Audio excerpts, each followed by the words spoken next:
Hello everyone, welcome again in my channel. तो हम बात कर रहे थे हमारी सीरीज़ के बारे में, जिसमें हमने सबसे पहले जो सब्जेक्ट स्टार्ट किया था वो था हमारा मेडिकल सर्जिकल नर्सिंग। जिसके अंदर हमने पहला सिस्टम जो सिलेक्ट करा था पढ़ने के लिए वो था नर्वस सिस्टम। और उसके बारे में हम ऑलरेडी 2 क्लासेस हम पढ़ चुके हैं, 2 लेक्चर हमारे हो चुके हैं। जिसमें हम पहले जो पढ़ा है हमने इंट्रोडक्शन पढ़ चुके हैं, और इसके अलावा न्यूरॉन के बारे में हमने बात की, और न्यूरोग्लिया। ये चीज़ें हमने अब तक कवर कर ली, और इनमें से आने वाले क्वेश्चन वन लाइनर जो भी बनते हैं मैं आपको बता चुका हूँ। तो आज का जो हमारा लेक्चर होगा वो होगा हमारा ब्रेन मेनिंजिस, सीएसएफ, और कुछ पार्ट जो हमारा है important exam point of view से, वो है नर्वस सिस्टम के डेवलपमेंट के बारे में।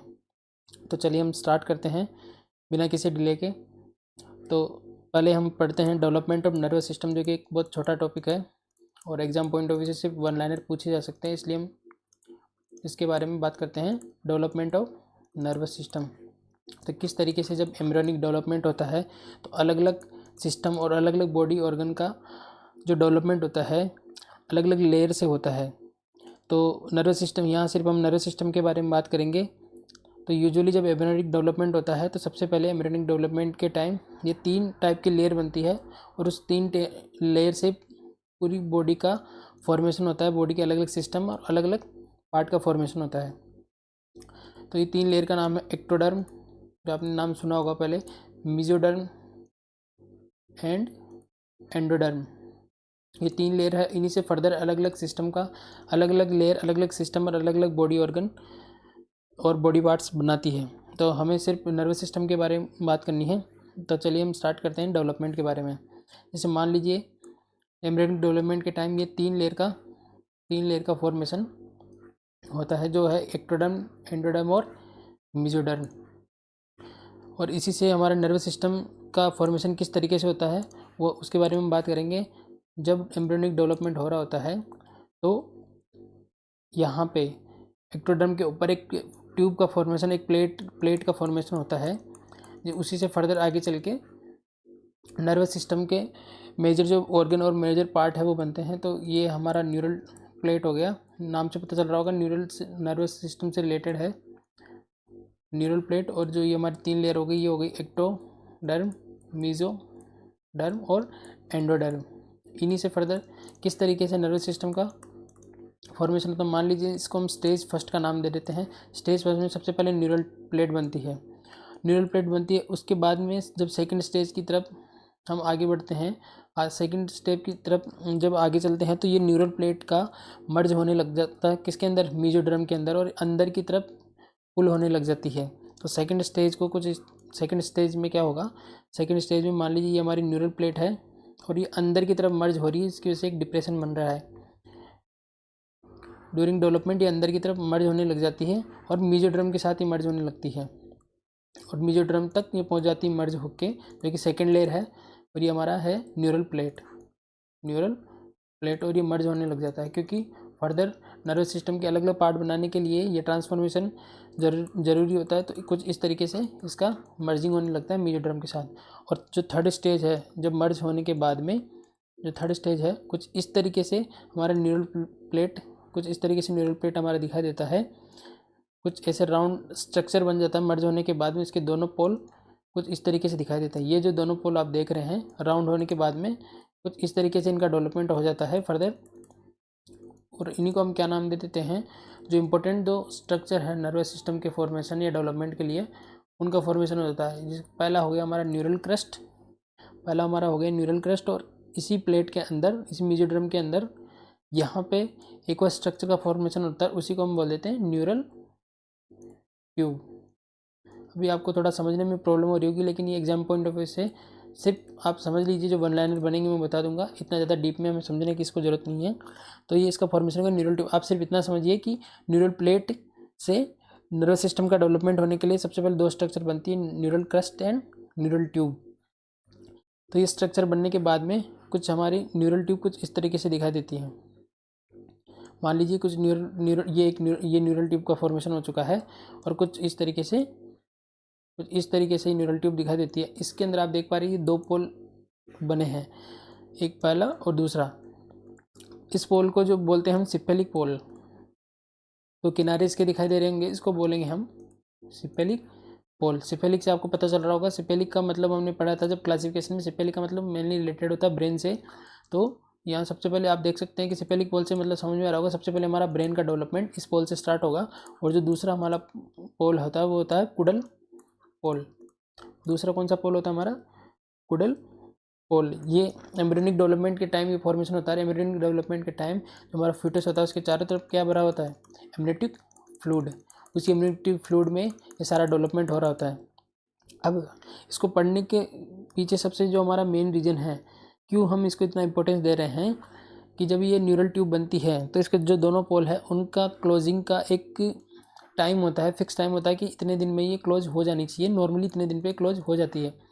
अगर नहीं होती है तो कुछ कॉन्जेनाइटल एनोमलीज देखने को मिलती है जिनको हम बोलेंगे न्यूरल ट्यूब डिफेक्ट। जब हम आगे डिजीज़ पोर्शन में पढ़ेंगे तो हम इनके बारे में पढ़ेंगे, जिसके अंदर हम अलग अलग डिजीज़ जैसे स्पाइनल बिफिडा, एनेन्सेफली, ये सारी चीज़ें अगर न्यूरल ट्यूब अगर सही से क्लोज नहीं होती इनके पोल तो ये सारी प्रॉब्लम हमें देखने को मिलती है। तो मान लीजिए पहले हम इनका नॉर्मल टाइम लिख लेते हैं 25 डेज़, स्टार लगा लीजिए। वन लाइनर में पूछा जा सकता है कि सिफेलिक पोल कितने दिन पे बंद हो जाता है? 25 डेज़ पे। और फर्स्ट कौन सा पोल बंद होता है? सिफेलिक पोल। तो ये इसको बोल देंगे फर्स्टली क्लोज। सबसे पहले सिफेलिक पोल क्लोज होता है और उसके बाद में कुडल पोल कितने दिन पे? 28 डेज लेटर, 28 दिन के बाद में कुडल पोल क्लोज हो जाता है। तो इसका क्लोजर हो जाता है। इसको पढ़ने के पीछे मेन रीज़न हमारा है कि जब तक ये बंद नहीं होते हैं तब तक इनके अंदर एक विशेष एक स्पेशल टाइप का जो जो हार्मोन है, ये जो प्रोटीन है अल्फा फीटो प्रोटीन, जो किसका फॉर्मेशन होता है? इसको यहाँ लिखते हैं alpha feto protein. Alpha feto protein, जैसे नाम से पता चला फीटो मतलब फीटस, प्रोटीन जो एक स्पेशल टाइप का प्रोटीन का फॉर्मेशन हो रहा है अल्फा फीटो प्रोटीन। नॉर्मली ये डेवलपिंग फीटस के लीवर से सीक्रेट होता है अल्फा फीटो प्रोटीन। और ये क्या होता है अल्फा फीटो प्रोटीन? जैसे आप ब्लैक एरो से आप देख पा रहे हैं, जब तक ये न्यूरल ट्यूब क्लोज नहीं होती इसके अंदर अल्फा फीटो प्रोटीन का इस तरीके से फ्लो होता रहता है, इस तरीके से फ्लो होता रहता है। लेकिन अब ये फ्लो कब तक होगा? 25 डेज़ तक सिफेलिक पोल में और 28 डेज़ तक कुडल पोल में। उसके बाद में 28 डेज़ के बाद ये फ्लो बंद हो जाता है क्योंकि दोनों पोल क्लोज हो जाते हैं। अगर 28 डेज़ के बाद में भी अल्फा फीटो प्रोटीन का फ्लो होता है तो ये हमें एक डायग्नोस्टिक क्राइटेरिया के रूप में हेल्प करता है और हम डायग्नोस्ट कर लेते हैं कि उस फीटस को neural tube defect congenital anomalies है। तो इसलिए ये इसका क्लिनिकल सिग्निफिकेंस क्या है कि अल्फा फीटो प्रोटीन हम लेवल चेक करके हम बता सकते हैं कि फीटल कॉन्जेनाइटल एनोमलीज है या नहीं है। इनसे कौन कौन से कॉन्जेनाइटल एनोमलीज होते हैं यहीं पे हम लिखते हैं। अगर सिपेलिक पोल बंद नहीं होता है, इसको स्टार लगा लीजिए। अब जो क्वेश्चन बने हैं वो ये हैं इनके क्लोजर पे कि कुडल पोल का क्लोजर कब होता है, सिपेलिक पोल का क्लोजर कब होता है, इस पर क्वेश्चन लगा लीजिए। जो नेक्स्ट जो क्वेश्चन बनेंगे इनमें से कुडल पोल अगर बंद नहीं हो पाता है तो उसकी वजह से कौन सा न्यूरल ट्यूब डिफेक्ट होता है? तो वो होता है एनेन्सेफेली, जिसमें ब्रेन का जो आगे वाला पार्ट है ये ब्रेन एब्सेंट होता है, एनेन्सेफेली। इसमें क्वेश्चन लगा लीजिए। जो क्वेश्चन पूछा जाएगा कि सिपेलिक पोल के क्लोजर नहीं होने की वजह से कौन सी न्यूरल ट्यूब डिफेक्ट का कौन सा टाइप देखने को मिलता है, वो हो गया हमारा एनेन्सेफेली। वैसे ही कुडल पोल के बारे में बात करें तो अगर ये प्रॉपर क्लोज नहीं होता तो इसकी वजह से जो न्यूरल ट्यूब डिफेक्ट देखने को मिलता है वो होता है स्पाइनल बिफिडा। अभी तक सिर्फ आप बेसिक में इनको पढ़ लीजिए, जब डिटेल में एंट्री पढ़ाऊंगा मैं आपको तब मैं आपको सारी चीज़ें इनके बारे में बताऊंगा। अल्फा फीटो प्रोटीन कैसे काम करता है, किस तरीके से हम इनको डायग्नोस करते हैं।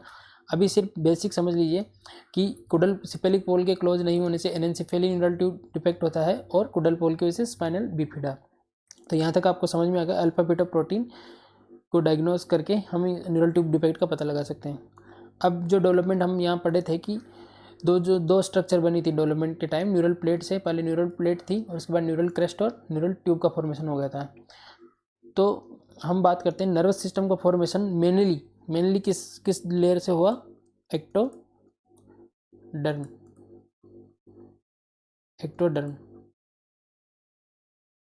एक्टोडर्म से मेनली नर्वस सिस्टम का फॉर्मेशन होता है। अब इसके अंदर दो अलग अलग पार्ट आते हैं। पहला हो गया हमारा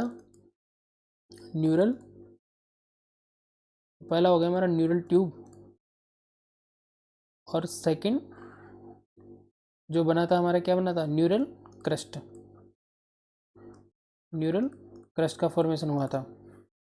अब हम देखेंगे जो न्यूरल ट्यूब बना है उनसे ब्रेन के कौन कौन से, उससे नर्वस सिस्टम के कौन कौन से पार्ट का डेवलपमेंट होता है, और न्यूरल क्रस्ट से कौन कौन से पार्ट का डेवलपमेंट होता है। इस स्लाइड में जो भी मैं चीज़ लिखूंगा सारी चीज़ वन लाइनर के रूप में कोई सी पूछी जाती है, इसलिए सारा इंपॉर्टेंट इसको लगा लीजिए। इसमें डेवलपमेंट बेस्ड क्वेश्चन पूछा जाता है, किस तरीके से पूछा जाएगा मैं भी आपको बताऊँगा। जैसे न्यूरल ट्यूब है, उसके अंदर से पूरा आपका जो सेंट्रल नर्वस सिस्टम है उसका डेवलपमेंट किससे होता है, न्यूरल ट्यूब से। तो पहला इसमें क्या आएगा, सेंट्रल नर्वस सिस्टम। ये सिर्फ याद करने के लिए चीज़, इसमें समझने जैसा कुछ नहीं है, इनको याद करना पड़ेगा आपको। न्यूरोगलिया, जो मैंने आपको टाइप पढ़ाए थे, अलग अलग जो टाइप होती है सीएनएस और पीएनएस में जो न्यूरोगलिया पाई जाती है, वहाँ मैंने आपको पढ़ाया था कि सीएनएस में सारी पाई जाती है एक्सेप्ट 2। तो सारी न्यूरोगलिया का डेवलपमेंट किससे होता है, न्यूरल ट्यूब से, एक्सेप्ट 2 न्यूरोगलिया, क्योंकि वो पीएनएस के अंदर होती है। वो कौन कौन सी होती है मैंने आपको पढ़ाया था, पहली थी माइक्रोगलिया, ये पीएनएस के अंदर होती है, इसलिए इसका डेवलपमेंट न्यूरल ट्यूब से नहीं होगा। और दूसरा जो है वह स्वान सेल, दूसरा क्या आ गया, स्वान सेल, इसका डेवलपमेंट भी न्यूरल ट्यूब से नहीं होगा। इसके अलावा जितनी भी न्यूरोगलिया, जैसे कि एस्ट्रोसाइट्स, एपिडाइमल सेल्स जिसके बारे में हम पढ़ी थी, सेटेलाइट सेल्स, ठीक है, ये सारी चीज़ें, इनसे ओलिगोडेंड्रोसाइट्स, ये सारे का डेवलपमेंट किससे होगा, न्यूरल ट्यूब से। तो आप जब मैं न्यूरोग्लिया लिख रहा हूँ तो आप समझ लेना, जितनी भी टाइप की न्यूरोग्लिया, जैसे अलग से क्वेश्चन पूछ ले एस्ट्रोसाइट का डेवलपमेंट किससे होता है, तो उसमें लिखवाने की जरूरत नहीं है, वो होगा न्यूरल ट्यूब से, ठीक। इसके अलावा और क्या होगा, इसके अलावा जो वेरी वेरी इंपॉर्टेंट जो क्वेश्चन पूछा गया था, इसमें से जो क्वेश्चन पूछा गया था, retina and optic nerve, retina and optic nerve का डेवलपमेंट जो किससे होता है, वो आपकी न्यूरल ट्यूब, एक्टोड्रम है उसका ऑप्शन में, तो एक्टोड्रम करेक्ट होगा। अगर न्यूरल ट्यूब है तो न्यूरल ट्यूब उसका आंसर करेक्ट होगा। अब हम बात करते हैं न्यूरल क्रस्ट से कौन कौन सी जो स्ट्रक्चर है उनका डेवलपमेंट होता है। तो इसके अंदर आती है आपकी ऑटोनोमिक गेंगलिया, दूसरी है आपकी जो न्यूरोगलिया है जो पीएनएस में प्रेजेंट होती है, पीएनएस वाली न्यूरोगलिया, आपको पता ही है ये दोनों वाली जो न्यूरोगलिया है, इन दोनों का डेवलपमेंट किससे होगा, न्यूरल क्रस्ट से। इसके अलावा जो ब्रेन की मेनिंजीज हम आगे पढ़ेंगे, जो 3 ब्रेन की मेनिंजीज होती है, 3 टाइप, अरेक्नोइड, डूरामीटर, अरेक्नोइड और पायामीटर। अरेक्नोइड मीटर का डेवलपमेंट और पायामीटर का डेवलपमेंट, सिर्फ जो 2 लेयर है अंदर वाली, डूरामीटर का डेवलपमेंट इससे नहीं होता, डूरामीटर का मेसोड्रम से होता है। जब मैं डूरामीटर पढ़ाऊंगा उसमें अलग से लिखवा दूंगा। अभी आप इतना देखिए कि एक्टोडर्म से किस किस का फॉर्मेशन हो रहा है, तो अरेक्नोइड मीटर और पायामीटर, ये क्वेश्चन लगा लीजिए सारे, ये पूछे जाते हैं एग्जाम में, आपको याद रखना है ये सारा क्लासिफिकेशन, पायामीटर। इसके अलावा जो पेरीफोलिकुलर सेल्स है, पेराफोलिकुलर सेल्स, जिनको हम सी सेल्स भी बोलते हैं, जो सी सेल्स, इनका डेवलपमेंट भी किस में होता है, इसका डेवलपमेंट भी एक्टोडर्म से होता है, न्यूरल क्रस्ट से। तो अभी तक हमने क्या पढ़ा है, अभी तक हमने न्यूरल ट्यूब के क्लोजिंग के बारे में पढ़ा है, उसके 2 पोल होते हैं वो पढ़ा है। इसके अलावा डेवलपमेंट किस तरीके से होता है उसकी स्टेजेस पढ़ी है। उसमें से इतनी डिटेल में से आपके लिए जो इंपॉर्टेंट चीज़ है वन लाइन के लिए, एक तो ये जिसमें मैंने क्वेश्चन मार्क लगवाया था, जिनकी क्लोजिंग पे क्वेश्चन मार्क, और न्यूरल ट्यूब डिफेक्ट कौन सा किस पोल से होता है वो है, और दूसरा इंपॉर्टेंट चीज़ ये है जिनका डेवलपमेंट जो मैंने आपको लिखा दिया। अब एक और लास्ट चीज़ डेवलपमेंट में है, अगर मान लीजिए ये एक न्यूरल ट्यूब है, ये न्यूरल ट्यूब है, इसकी हम टीएस काट के इसके अंदर के स्ट्रक्चर को हम देखें, टीएस ऑफ न्यूरल ट्यूब, यानी ट्रांसफर सेक्शन इसका करके देखें हम, तो कुछ इस तरीके से दिखाई देगी न्यूरल ट्यूब का जो पार्ट, जो इस तरीके से हमें विजुलाइज होगा, कुछ इस तरीके से हमें देखने को मिलेगा न्यूरल ट्यूब के बारे में। तो इसको हम पढ़ने की वजह क्या है, इसमें भी एक क्वेश्चन पूछा जाता है, पोस्टीरियर पार्ट है इसका, जिसको पोस्टीरियर पार्ट जो है न्यूरल ट्यूब का, टीएस का, उसको हम क्या बोलेंगे, उसको बोलेंगे हम अलार प्लेट, आपको ये चीज़ याद रखनी है, उसको बोलेंगे हम अलार प्लेट। अलार प्लेट। और जो इसका एंटीरियर पार्ट है, जो एंटीरियर पार्ट है उसको हम बोल देंगे बेसल प्लेट। बेसल प्लेट, ठीक है। पोस्टीरियर को हम क्या बोलते हैं, दूसरा नाम डोर्सल, और एंटीरियर को क्या बोलते हैं, वेंट्रल।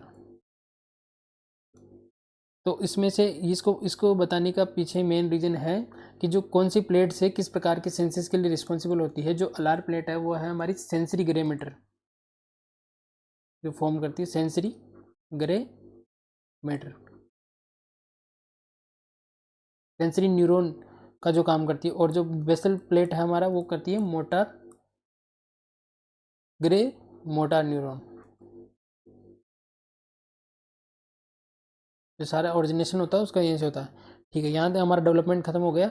इसमें से अगर बाई चांस अगर कोई क्वेश्चन पूछा जाता है तो वही होता है कि अलार प्लेट से सेंसरी और बेसल प्लेट से मोटर न्यूरॉन का ओरिजिनेशन होता है, ठीक है। अब तक डेवलपमेंट हमने पूरा पढ़ लिया। अब जो हमारा मेन जो टॉपिक है इस क्लास का हम स्टार्ट करते हैं, वो जो है हमारा ब्रेन मेनिंजेस के बारे में। ब्रेन मेनिंजेस के बारे में तो चलिए स्टार्ट करते हैं। ब्रेन मेनिंजेस ये बहुत वेरी वेरी इंपॉर्टेंट टॉपिक है। इसमें से बहुत सारे वन लाइनर क्वेश्चन पूछे जाते हैं, और अभी वाले जो लेटेस्ट जितने में एग्जाम हो रहे हैं उसमें से बहुत सारे क्वेश्चन इसमें से पूछे गए हैं ब्रेन मेनिंजेस के अंदर। तो इसमें स्टार्ट करते हैं हम कि किस तरीके से कितनी लेयर होती है, किस तरीके से इसमें क्या क्वेश्चन बन सकते हैं। तो ब्रेन मेनिंजेस जैसे कि हम सबको पता है ये कवर करती है ब्रेन को। तो कवरिंग ऑफ, उसके बारे में, covering of central nervous system. Central nervous system के अंदर कौन कौन से स्ट्रक्चर मैंने बताई थी आपको, ब्रेन और स्पाइनल कोड। तो ब्रेन और स्पाइनल कोड के चारों तरफ कवरिंग बनाती है लेयर, जिनको हम क्या बोलते हैं, ब्रेन मेनिंजेस। इनका और क्या काम है, वेट अब्जॉर्वर, वेट अब्जॉर्वर का काम करती है। इसके साथ साथ शॉक अब्जॉर्वर, क्योंकि एक लेयर है, सबसे पहले जो जितना भी शॉक है या फिर बाहरी प्रोटेक्शन जो प्रोवाइड करेगी, या जो भी शॉक होता है सबसे पहले इसको ऑब्जर्व कर लेती है और ब्रेन को इंजरी से बचाती है। इसका एक और काम हो गया शॉक अब्जॉर्वर। और इसके अलावा प्रोटेक्शन का भी ये काम करती है। कोई भी लेयर होता है उसका पहला फंक्शन यही होता है कि वो प्रोटेक्ट करके रखती है स्ट्रक्चर को। तो protection from foreign particle, protection from foreign particle. तो अब जो हम इसका क्लासिफिकेशन पढ़ेंगे ब्रेन मेनिंजेस का, वो बहुत इंपॉर्टेंट है। तो सबसे पहले हम इसके क्लासिफिकेशन के बारे में बात करें कि कितने टाइप की होती है ब्रेन मेनिंजेस। पहला होता है डूरामेटर, जो सबसे आउटर जो लेयर होती है, डूरामेटर। यहीं पे हम लिख देते हैं आउटर समझने के लिए, सबसे आउटर जो लेयर होती है। सेकंड जो लेयर होती है वो है आपकी अरेकेनोइड मैटर। क्या हो गया, अरेकेनोइड मैटर, जो कि मिडल लेयर होती है, मिडल मेनिंजेस। और जो आपका सबसे लास्ट में है पाया मैटर। इनको इसी सीक्वेंस में याद रखना है, क्योंकि एग्जाम में सीक्वेंस से क्वेश्चन पूछे जाते हैं। सीक्वेंस से क्या क्वेश्चन पूछे जाते हैं कि जो ब्रेन की मेनिंजेस है उसमें पूछ लेते हैं कि आउटर मोस्ट लेयर को क्या बोलते हैं, या मिडल लेयर को क्या बोलते हैं, या इनर लेयर को क्या बोलते हैं, या फिर अंदर से सेकंड लेयर को क्या बोलते हैं, अंदर से बाहर की तरफ का जो सीक्वेंस होगा वो क्या होगा। जैसे एग्जाम में पूछा है कि अंदर से बाहर की तरफ जो सीक्वेंस होगा वो क्या होगा, तो सीक्वेंस कुछ इस तरीके से होगा, अरेकेनोइड, पाया, अरेकेनोइड एंड डूरा। और बाहर की तरफ पूछेंगे तो ये उल्टा हो जाएगा। तो ये सीक्वेंस हमें याद रखना है कि बाहर की तरफ सबसे पहले कौन सी लेयर होती है और अंदर की तरफ कौन सी होती है। तो हम सबसे पहले बात करेंगे पहली लेयर डूरामीटर के बारे में। डूरामीटर, जो सबसे पहले जो हम इसके बारे में जो चीज़ लिखेंगे, आउटर मोस्ट लेयर है, outer most layer of brain. Meninges के अंदर सबसे बाहर वाली परत जो होती है उसको हम क्या बोलते हैं, डूरामेटर। तो ये सबसे पहले आउटर मोस्ट लेयर है। इसी का दूसरा नाम, स्टार लगा लीजिए, इसी का दूसरा नाम क्या है, इसी को एक और नाम से जाना जाता है पेकी मेनिक्स। पेकी मेनिक्स के नाम से भी इसको जाना जाता है। तो यहाँ पे स्टार लगा लीजिए, आपको याद रखना है डूरामेटर का जो दूसरा नाम है वो क्या है, पेकीमेनिक्स। ठीक है, वैसे डूरामीटर को हम डूरामीटर क्यों बोलते हैं, क्योंकि जो वर्ड है डूरा उसका मतलब होता है टफ। टफ यानी कि टफ लेयर होती है, मेटर जो उसका मतलब होता है मदर। ये अलग अलग लैंग्वेज से वर्ड लिए गए, जिसके डूरा का मतलब है टफ और मेटर का मतलब है मदर, यानी कि टफ मदर। मदर का काम क्या होता है, हमारा प्रोटेक्शन का काम होता है, तो एक तरीके से ब्रेन को प्रोटेक्ट करने का काम करती है फर्स्ट जो लेयर होती है। क्योंकि ये आउटर मोस्ट लेयर होती है, इसलिए इस लेयर को टफ होना ज़रूरी है ताकि ये ब्रेन को अच्छे से प्रोटेक्ट कर सकें। इसलिए ये इसका जो अगर नेचर पूछे हमें तो ये tough, thick and fibrous layer है। Fibrous layer. जो इसमें से क्वेश्चन बनता है वो क्या बनता है कि जो डूरामीटर है वो किस प्रकार के टिश्यूज़ से मिलकर बनी होती है, या किस प्रकार की लेयर से मिलकर बनी होती है, वो है फाइब्रस टिश्यूज़। फाइब्रस टिश्यूज़ क्या होता है, किसी भी स्ट्रक्चर को टफनेस प्रोवाइड कराते हैं ताकि वो किसी भी स्ट्रक्चर को अच्छे तरीके से कवर करके उसको प्रोटेक्शन प्रोवाइड कर सकें, तो डूरामीटर के बारे में अभी तक हमने ये चीज़ें पढ़ी है। अब पढ़ते हैं इसकी जो सब लेयर होती है, इसकी जो सब टाइप होते हैं डूरामीटर के, वो कौन कौन से होते हैं और किस तरीके से उनका क्या क्या फंक्शन होता है। तो यहाँ हम पढ़ रहे हैं डूरामीटर। एक चीज़ और लिख लीजिए, इसका जो डेवलपमेंट होता है, जो हमने जब डेवलपमेंट के बारे में बात करी, जो टेबल पढ़ी थी उसमें हमने देखा था कि जो बाकी की जो ब्रेन में जैसे अरेक्नोइड और पायामीटर का डेवलपमेंट किससे हो रहा था, एक्टोडर्म से। लेकिन जो हमारा डूरामीटर है इसका इसका डेवलपमेंट एक्टोडर्म से नहीं होगा, ये डेवलप फ्रॉम मीजोडर्म। ये इसका डेवलपमेंट मीजोडर्म से होता है। ये चीज़ आपको याद रखनी है।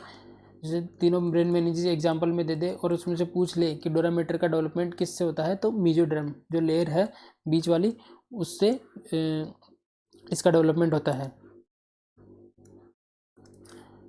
इससे इसका डेवलपमेंट होता है। अब इसकी फर्दर 2 लेयर्स होती है डूरामीटर की, फर्दर 2 लेयर होती है डूरामीटर की, इसके नाम है एंडोस्टियल लेयर। अच्छे से मैं अभी डायग्राम दिखा के आपको बताऊंगा कि किस तरीके से ये लेयर होती है और क्या इनका काम होता है। एंडोस्टेलियल लेयर और सेकंड है मेनिंजियल लेयर। सेकंड है मेनिंजियल लेयर। ठीक है, डूरामीटर की 2 लेयर होती है, पहला होता है एंडोस्टियल लेयर और मेनिंजियल लेयर। पहले आपको एक रफली डायग्राम बता दूँ। मान लीजिए ये हमारा स्कल है, इसके अंदर हमारा ब्रेन है। मान लीजिए ब्रेन है जो प्रोटेक्टेड है स्कल के अंदर। स्कल जो क्रेनियम कैविटी जो बोन से मिलकर बना होता है, इस स्कल के अंदर हमारा ब्रेन प्रोटेक्टेड है मेनिंजीज के द्वारा। तो ब्रेन की जो आउटरमोस्ट जो कवरिंग है, जो आउटरमोस्ट लेयर है वो है डूरामीटर। तो मान लीजिए इसका हम टीएस काट के अगर देखें तो ये ब्रेन है, जो ब्रेन की जो आउटरमोस्ट कवरिंग है वह डूरामीटर। डूरामीटर की जो फर्दर 2 लेयर्स होती है और ये हो गया हमारा क्रेनियम बोन। जो इसका जो बाहर वाला जो पार्ट, जो डूरामीटर का जो बाहर वाला जो पार्ट है जो क्रेनियम कैविटी बोन से जुड़ा होता है, बोन को हम ओस्टियल वर्ड बोन के लिए यूज़ करते हैं। तो बोन के अंदर की तरफ जो लेयर जो टच होती है, जो पूरी तरीके से कनेक्ट हो रखी होती है स्कल से, वो लेयर कौन सी, एंडोस्टेलियर।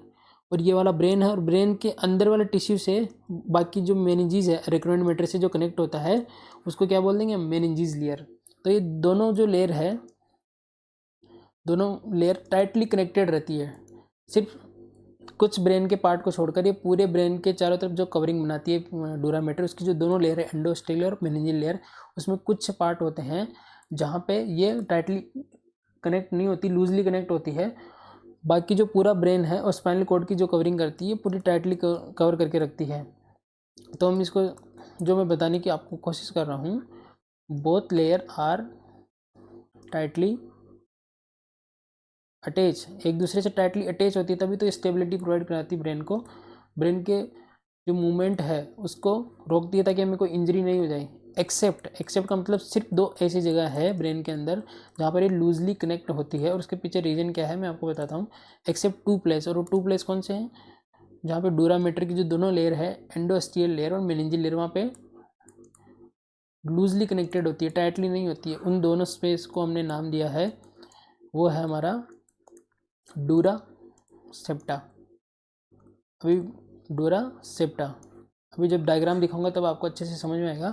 डूरा सेप्टा और डूरल वीनस साइनस, सिर्फ ये दो ब्रेन के पार्ट है जहाँ पे जो दोनों लेयर है, एंडोस्टियल लेयर और मेनिंजियल लेयर। मान लीजिए ये एंडोस्टियल लेयर है और ये मेनिंजियल लेयर है, ये टाइटली कनेक्टेड है एक दूसरे से। लेकिन जैसे मान ली ब्रेन का एक पार्ट है जहाँ पे ये लूजली कनेक्टेड रहती है इस तरीके से, और बाकी फिर आगे जाके फिर टाइटली कनेक्टेड है। फिर एक और पार्ट मान लीजिए यहाँ पे फिर लूजली कनेक्टेड और फिर बाकी ब्रेन में इस तरीके से टाइटली कनेक्टेड है। तो दो पार्ट को हमने क्या नाम दे दिया, डूरा सेप्टा और डूरल वीनस साइनस। अब डायग्राम के थ्रू आप देखिए कि किस तरीके से मैं किस चीज़ की बात कर रहा हूँ, जो आपको समझाने की कोशिश कर रहा हूँ। डायग्राम मैंने पहले से बना के रख रखा है। हाँ, ये देख लीजिए, ये है ब्रेन मेनिंजेस, जो अलग अलग मैं बात कर रहा हूँ। सबसे पहले जो हमने बात करी है ब्रेन मेनिंजेस, तीन बात करी थी। पहला होता है ये डूरा मैटर, दूसरा हमने बात करी थी अरेकनोइड मैटर, जहाँ मैं नंबर लिख रहा हूँ वो देखते चलिए, और तीसरा है पाया मैटर। सो डूरा मैटर की हम बात कर रहे हैं। सबसे पहले इस पे फोकस कीजिए। डूरा मैटर, ये वाली जो लेयर जहाँ आप एरो देख पा रहे हैं, ये डूरा मैटर की कौन सी लेयर है, दो लेयर की हम बात करें, एंडोस्टियल लेयर और मेनिंजियल लेयर। जो आप देख पा रहे हैं एंडोस्टियल लेयर पे जहाँ एरो जा रहा है, जो ब्लू वाले पार्ट से जो मैंने इसकी लेयर बनाई है, वो आप देख पा रहे हैं जो ये क्रेनियम है, ये ओस्टियम यानी कि क्रेनियल बोन। सबसे पहले हमारे क्या होता है, क्रेनियल बोन स्कल होता है, स्कल के नीचे ब्रेन होता है और उस ब्रेन के ऊपर ब्रेन मेनिंजेस होती है। तो जो स्कल से कनेक्टेड जो लेयर होती है उसको बोलते हैं एंडोस्टियल लेयर। आप यहाँ देख सकते हैं कि यहाँ टाइटली कनेक्टेड है, जहाँ पे आप एरो में कर रहा हूँ, यहाँ टाइटली कनेक्टेड है। और उसके अंदर जो सेकेंड लेयर है वो मेनिंजेस लेयर है, मेनिंजियल लेयर है, जो एंडोस्टियल लेयर के से कनेक्टेड रहती है। सिर्फ दो ऐसी जगह होती है जहाँ पे वो लूजली कनेक्टेड रहती है, जिनको हमने क्या नाम दिया, डूरा सेप्टा और डूरल वीनस साइनस। तो सबसे पहले मैं इनको डायग्राम दिखाऊंगा आपको कि डूरा सेप्टा किस तरीके से होता है, डूरल वीनस साइनस क्या होता है। लेकिन इससे पहले सबसे पहले हम बात करते हैं कि डूरा सेप्टा, सबसे पहले हम बात करते हैं डूरा सेप्टा के बारे में। ये सिर्फ लेयर्स का डायग्राम है जो आपको समझाने के लिए कि डूरा मैटर ये बाहर की लेयर है, इसी की दो लेयर है, जो है मेनिंजियल लेयर और एंडोस्टियल लेयर। एंडोस्टियल लेयर किससे कनेक्टेड है, क्रेनियम कैविटी की बोन से कनेक्टेड रहती है, बिल्कुल अटैच, टाइटली अटैच रहती है, जिसकी वजह से ब्रेन का जो मूवमेंट है वो ब्रेन के मूवमेंट को प्रिवेंट करती है और ब्रेन की इंजरी को प्रिवेंट करती है, ताकि ब्रेन अंदर मूवमेंट नहीं करे क्रेनियम कैविटी के अंदर। जो सेकंड लेयर आप देख पा रहे हैं रेड जो कलर से मैंने बनाई है वो है अरेकनोइड मैटर, और जो ब्लैक जो मैंने मार्किंग से शो कर रखा है वो आपकी पाया मैटर। तो जो चीज़ मैं आपको बताने की कोशिश कर रहा हूँ कि दो जगह पर ये जो लेयर है जो मैंने आप लोगों को बताई, दो जगह पर जो ये डूरा मैटर की जो लेयर है टाइटली कनेक्टेड नहीं होती है, उसका डायग्राम मैं आपको बाद में बताऊंगा। उन दो जगह को हमने क्या नाम दिया है, डूरा सेप्टा और डूरल वेनस साइनस। इसके अलावा जो ब्रेन के अंदर ये दोनों लेयर टाइटली अटैच होती है। तो सबसे पहले हम बात करते हैं कि डूरा सेप्टा है क्या, किस चीज़ के बारे में हम बात कर रहे हैं, डूरा सेप्टा के अंदर क्या क्या स्ट्रक्चर आती है। बेसिकली डूरा सेप्टा जो है एक स्ट्रक्चर का नाम नहीं है, अलग अलग स्ट्रक्चर का नाम है डूरा सेप्टा। मान लीजिए ब्रेन के कई पार्ट होते हैं, जैसे मान लीजिए ब्रेन है, ये सेरिब्रम है, सेरिब्रम के हेमिस्फेयर होते हैं। हेमिस्फेयर किसको बोलते हैं, जैसे कि ये सेरिब्रम है, इसके अंदर हेमिस्फेयर बोलते हैं एक ही किसी भी ऑर्गन के दो बराबर जो पार्ट होते हैं उनको हेमिस्फेयर बोलते हैं, जैसे लेफ्ट हेमिस्फेयर, राइट हेमिस्फेयर। जैसे सेरिब्रम के दो हेमिस्फेयर होते हैं, तो जो सेरिब्रम के दोनों हेमिस्फेयर है, इन दोनों को जो अलग करने वाली संरचना है उसका जो नाम है उसी वो डूरा सेप्टा का एक एग्जाम्पल है। वैसे ही मान लीजिए यहाँ सेरिबेलम है, ये सेरिब्रम है, सेरिब्रम के दोनों हेमिस्फेयर को ये आपको ये लाइन अलग कर रही है, तो ये इसको कुछ बोलेंगे, उसका वो एक एग्जांपल है डूरा सेप्टा का। वैसे ही सेरिब्रम और सेरिबेलम को अलग करने के लिए भी एक स्ट्रक्चर होती है, एक लाइन होती है, उसका भी जो नाम होता है वो जो इंक्लूड होता है वो भी डूरा सेप्टा है। तो डूरा सेप्टा अपने आप में एक ऑर्गन या कुछ स्ट्रक्चर का नाम नहीं है, जो कि मल्टीपल स्ट्रक्चर है जो डूरा सेप्टा के अंदर आती है। और कौन कौन सी वो स्ट्रक्चर है जो डूरा सेप्टा के अंदर आते हैं उनकी हम बात करते हैं। जो पहली स्ट्रक्चर की हम बात करते हैं, लिख लीजिए फाल्क्स सेरिब्राई। अभी यह होती क्या है, अभी आप सिर्फ थ्योरी लिखिए, जब मैं डायग्राम में आपको बताऊंगा तो अच्छे से समझ में आएगा। बस ये इतना समझ लिए कि डूरा सेप्टा एक स्ट्रक्चर नहीं है, मल्टीपल स्ट्रक्चर जो इंक्लूड होती है डूरा सेप्टा के अंदर। मान लीजिए कोई एक लाइन है जो दो पार्ट को अलग कर रही है, बस इतना समझिए। तो सबसे पहले उस लाइन, पहली लाइन जो है उसको बोलते हैं फाल्क्स सेरिब्राई। तो ये किन किन को अलग करेगी, ये प्रेजेंट होती है between two cerebral hemisphere. Hemisphere का मतलब क्या होता है, हेमिस्फीयर का मतलब है किसी भी एक ही ऑर्गन के दो अलग अलग पार्ट या दो अलग अलग पार्ट को हेमिस्फीयर बोलते हैं। हेमी का मतलब हाफ, यानी कि उसको हाफ डिवाइड करें और जो दोनों राइट और साइड में जो पोर्शन बच जाएगा उनको हम हेमिस्फीयर बोल देंगे। तो जो सेरिब्रल हेमिस्फीयर, जैसे ये रफली डायग्राम मैंने आपको बताने की कोशिश की है, ब्रेन का डायग्राम है। इसके अंदर ये वाले मान लीजिए ये है सेरिब्रम, जो रेड पेन से मैं शो कर रहा हूँ। इसके दो टुकड़े हम कर दें तो जो बीच वाली लाइन जो दो टुकड़ों को अलग कर रही है, दो पार्ट को अलग कर रही है, दो हेमिस्फीयर को अलग कर रही है, उसको क्या बोल देंगे हम, फाल्क्स सेरिब्राई। क्योंकि ये सेरिब्रम के बारे में बात कर रहे हैं तो वो जो स्ट्रक्चर हो जाएगी फाल्क्स सेरिब्राई, क्योंकि दो सेरिब्रल हेमिस्फीयर के बीच में जो जो लेयर अलग करती है उसको बोलते हैं फाल्क्स सेरिब्राई। ऐसे ही दूसरी स्ट्रक्चर है फाल्क्स सेरिबेलाई, नाम में आप डिफरेंस रखना। यहाँ सेरिब्राई है, सेरिब्रम से बना है सेरिब्राई, और यहाँ पे ही है सेरिबेलाई। सेरिबेलाई वैसे एक स्ट्रक्चर होती है ब्रेन के अंदर सेरिबेलम, सेरिबेलाई, दोनों में बस मेजर डिफरेंस है। लेकिन जो वर्ड में आपको ध्यान रखना है, कन्फ्यूजन नहीं करना है, सेरिब्राई सेरिब्रम से लिया गया है, जो दोनों सेरिब्रल हेमिस्फीयर को अलग करने का काम करती है। सेरिबेलाई, जैसे नाम से पता चल रहा है, ये किसको अलग करने का काम करेगी, बिटवीन टू सेरिबेलर हेमिस्फीयर। तो ब्रेन की जो अलग अलग पार्ट है, सेरिब्रम, सेरिबेलम, तो ये जो पार्ट होते हैं उनके अलग अलग स्ट्रक्चर होते हैं, अलग अलग हाफ हाफ पार्ट होते हैं जिनको हेमिस्फीयर बोलते हैं। उन दोनों हेमिस्फीयर के बीच में जो स्ट्रक्चर पाए जाते हैं उनके अलग अलग नाम होते हैं, और उन्हीं को हम क्या बोल देते हैं, डूरा सेप्टा। तो फाल्क्स सेरिब्राई किसके अंदर आएगा, between two cerebral hemisphere, between two cerebral hemisphere. यहाँ तक कि आपको चीज़ समझ में आई होगी, बाकी डायग्राम में आपको समझाऊंगा अच्छे तरीके से। तीसरी जो स्ट्रक्चर है, तीसरी स्ट्रक्चर जो इम्पोर्टेंट है, जो पूछा जाता है, टेंटोरियम सेरिबेलाई, सेरिबेलाई, टेंटोरियम लिख देते हैं, टेंटोरियम सेरिबेलाई।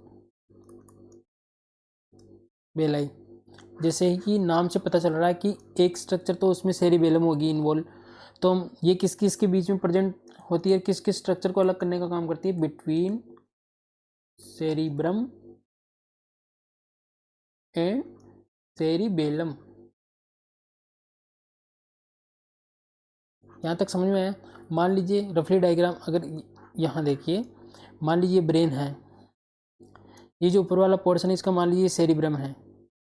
जो सेरिब्रम के दो टुकड़े हम कर दे, जो लाइन बीच में दो टुकड़े को अलग कर रही, उसको हमने क्या बोल दिया, उसको हमने बोल दिया फाल्क्स सेरिबेराई, क्योंकि दोनों सेरिब्रम के टुकड़ों को अलग कर रही है। मान लीजिए ये सेरिबेलम है, एक रफली डायग्राम से ये सेरिबेलम है, और इसके अगर दोनों टुकड़ों को काटने वाली जो बीच में डिवाइड करने वाली जो लेयर है उसको हमने क्या बोल दिया, फाल्क्स सेरिबेलाई, क्योंकि दोनों सेरिब्रल हेमिस्फीयर के बीच में थे। वैसे ही ये सेरिब्रम हो गया हमारा, ये सेरिब्रम हो गया, और ये हो गया सेरिबेलम। तो सेरिब्रम और सेरिबेलम के बीच की लेयर को हम क्या बोल देते हैं, टेंटोरियम सेरिबेलाई। यहाँ वही हमने लिखा है, सेरिब्रम और सेरिबेलम के बीच की स्ट्रक्चर को जो अलग करती है उनको बोलते हैं टेंटोरियम सेरिब्राई। इसको याद रखना है, इसमें से क्वेश्चन पूछा जाता है, क्योंकि ये यूनिक नेम है। सेरिबेलाई और सेरिब्राई इतना यूनिक नहीं है, लेकिन टेंटोरियम सेरिबेलाई यूनिक नेम, इसलिए वन लाइनर पूछा जाता है, कई बार कन्फ्यूज हो जाता है। और जो फोर्थ और लास्ट स्ट्रक्चर है डूरा सेप्टा के अंदर, वो है डाइफ्रामेटिक सेला, डाइफ्रामेटिक सेला। ये भी एक स्ट्रक्चर होती है, वो क्या करती है, पिट्यूटरी जो ग्लैंड होती है उसके ऊपर अबव द पिट्यूटरी प्रेजेंट होती है, और ये भी एक तरीके से डिवाइडेशन का काम करती है। यहाँ पे जो मेन चीज़ जो हम क्या पढ़ रहे थे, जो डूरामीटर है, डूरामीटर की जो दो लेयर है, डूरामीटर है जिसकी दो लेयर है, एंडोस्टियल लेयर और मेनिंजियल लेयर, जो पूरे ब्रेन के अंदर टाइटली अटैच होती है। सिर्फ दो जगह होती है जहाँ पे टाइटली अटैच नहीं होती। उन जो लूजली अटैच जगह को हमने दो अलग अलग नाम क्या दिया है, डूरामीटर एंड डूरल विनस साइनस। तो डूरासेप्टा और डूरल विनस साइनस, और डूरासेप्टा के अंदर ये चार स्ट्रक्चर हमने पढ़ी है। तो बेसिकली हम यहाँ पे किसी पर्टिकुलर स्ट्रक्चर के बारे में बात नहीं कर रहे, हम बात कर रहे हैं लूज कनेक्शन के बारे में, जहाँ जहाँ पे जो दोनों लेयर है डूरामीटर की वो प्रॉपरली टाइटली कनेक्ट नहीं होती है और उसकी वजह से स्ट्रक्चर बनती है, उनको हमने बोला डूरासेप्टा। तो ये हो गया डूरासेप्टा। अब मैं इनको डायग्रामेटिक व्यू में आपको दिखाता हूँ कि किस तरीके से, मैं आपको बताने की कोशिश करता हूँ किस तरीके से काम करता है, किस तरीके से ये सारी लेयर जो इनको अलग करती है। कहाँ गए ये,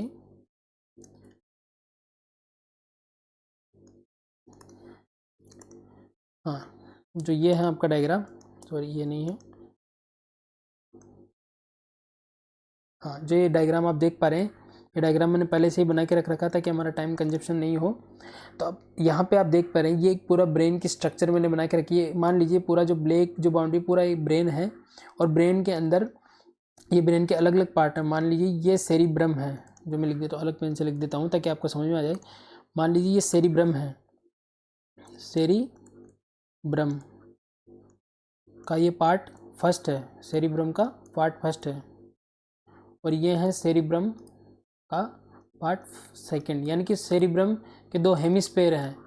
पार्ट लिख देता हूँ ताकि इजीली समझ में आ जाए। तो आप ये देख पा रहे हैं कि ये जो बीच में पूरी तरीके से अटैच्ड नहीं है, बीच में इनके बीच में स्पेस है, दोनों पार्ट के बीच में ये स्पेस देख पा रहे हैं, जहाँ पे मैं एरो बना रहा हूँ ये स्पेस है, जहाँ पे दोनों सेरिब्रल हेमिस्फेयर के बीच में एक स्पेस प्रेजेंट होता है, उसको हमने क्या बोल दिया था, फाल्क सेरिब्राई। यहाँ देखिए इसको क्या बोल दिया था हमने, फाल्क सेरिब्राई। तो यहाँ पे जो लेयर है वो लेयर कुछ इस तरीके से आते हैं, और यहाँ पे टाइटली अटैच नहीं है, इसलिए यहाँ पे थोड़ा लूजनिंग स्पेस क्रिएट हो जाता है, और उसी को हमने क्या बोल दिया, फाल्क सेरिब्राई। दूसरी जो बात हमने करी थी, फाल्क सेरिबेलाई। मान लीजिए पहले हम टेंटोरियम सेरिबेलाई की बात कर लेते हैं। मान लीजिए ये सेरिबेलम है आपका, मान लीजिए ये स्ट्रक्चर है सेरिबेलम, ये स्ट्रक्चर है सेरिबेलम, और ये है सेरिब्रम। तो आप देख पा रहे हैं कि ये सेरिब्रम और सेरिब्रम के बीच में भी एक लूजली अटैच्ड लेयर है, यहाँ पे पूरी तरीके से कनेक्टेड नहीं है। इस स्पेस को, इस लेयर को जहाँ पे लूजली दोनों डूरामेटर की दोनों लेयर लूजली कनेक्टेड है, पूरी तरीके से टाइटली अटैच नहीं है, उसको हमने क्या बोल दिया, टेंटोरियम सेरिबेला। इस डायग्राम से आपको समझ में आ रहा होगा, दोनों सेरिब्रम के बीच के लेयर को बोल दिया फाल्क सेरिबेलाई। एक्चुअली ये लेयर नहीं है, ये लूजनिंग एसोसिएटिंग डूरामीटर की लेयर है, तो हम इसको लेयर नहीं बोल सकते। तो एक तरीके से जो लूजली एसोसिएशन है उसको क्या बोलेंगे, फाल्क सेरिबेलाई। और सेरिब्रम और सेरिबेलम के बीच के लूजनिंग एसोसिएशन को हम क्या बोलेंगे, टेंटोरियम सेरिबेलाई। तो इसी के साथ जैसे कि सेरिबेलम को इस डायग्राम में मैंने नहीं बताया, जैसे कि सेरिबेलम है उसी के बीच में भी एक लूजनिंग इस तरीके से एसोसिएशन प्रेजेंट होता है, उसी को हम क्या बोल देते हैं, उसी को हम यहाँ लिख देते हैं फाल्क्स सेरिबेलाई। तो अब आपको डायग्राम से अच्छे से समझ में आ गया होगा किस तरीके से जो डूरामीटर की जो दोनों लेयर है, किस तरीके से लूजनिंग एसोसिएशन की वजह से कुछ स्ट्रक्चर बन जाती है, जिनको हमने क्या नाम दिया था, कंबाइंडली डूरासेप्टा, जो अलग अलग टाइप की होती है, जिसके अंदर फाल्क सेरिब्राई हमने पढ़ा, फाल्क सेरिबेलाई हमने पढ़ा, और टेंटोरियम सेरिब्राई हमने पढ़ा।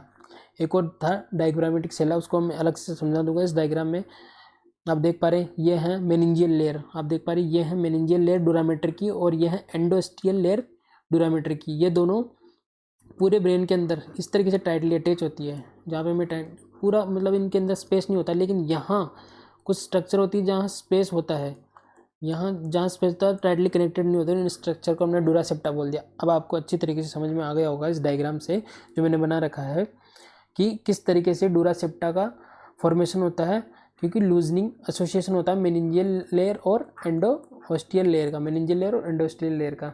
इसी तरीके से एक स्ट्रक्चर मैं आपको बता देता हूँ, एक फोर्थ स्ट्रक्चर के बारे में बात करी थी, डायफ्रामेटिक सेला। कुछ इस तरीके से एंटायर पिट्यूटरी और पोस्टीरियर पिट्यूटरी होता है हमारा। मान लीजिए एंटायर पिट्यूटरी है,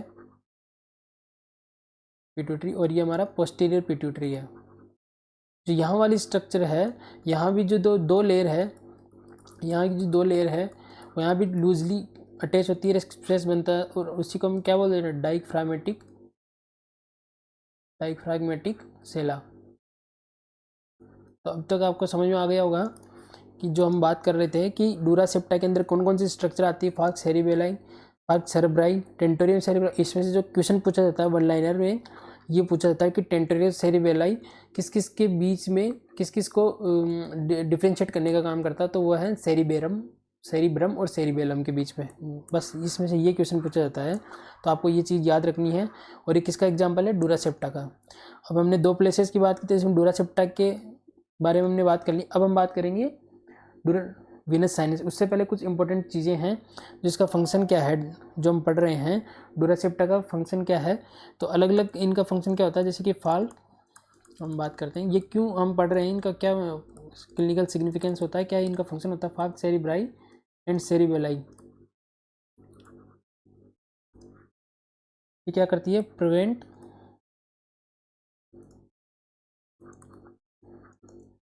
the extra movement prevent the extra movement of brain, यानी कि ब्रेन जो हमारी क्रेनियम स्कल के अंदर प्रेजेंट होता है वो टाइटली अटैच होती है, और ब्रेन को जब कोई भी हम मूवमेंट करते हैं, जरके मूवमेंट करते हैं हमारे हेड का, तो उसके अंदर हमारा ब्रेन भी साथ साथ मूव नहीं होता है। क्यों नहीं मूव होता है? क्योंकि ये जो दो स्ट्रक्चर है ये ब्रेन को होल्ड करके रखती है, उसकी वजह से हमारे ब्रेन इंजरी हमें नहीं होती है। उनका यही फंक्शन है कि हमें ब्रेन इंजरी से प्रिवेंट कराता है, एक्स्ट्रा मूवमेंट के को प्रिवेंट करके। तो यहाँ तक समझ में आ गया। जो एक टॉपिक ऐड कर लीजिए इसके अंदर, एक लाइन, जो टेंटोरियम सेरिबेलाई है। टेंटोरियम सेरिबेलाई जिसके बारे में बात करें, जो कि सेरिब्रम और सेरिबेलम के बीच में प्रेजेंट थी, वो केविटी जो हमारी क्रेनियल केविटी है उसका एक लैंडमार्क की तरह काम करती है। मान लीजिए ये हैं, यहाँ पे हैं टेंटोरियम सेरिबेलाई, ये हैं टेंटोरियम सेरिबेलाई। तो आप देख पा रहे हैं कि जो हमारी क्रेनियम केविटी या ब्रेन है, इसको दो भागों में डिवाइड कर दिया है, एक ऊपर वाला पार्ट और एक नीचे वाला पार्ट। तो इनको अलग अलग नाम देते हैं, जैसे कि इसको हम लिखते हैं टेंटोरियम सेरिबेलाई। क्या करती है? डिवाइड करने का काम करती है। डिवाइड्स द क्रेनियल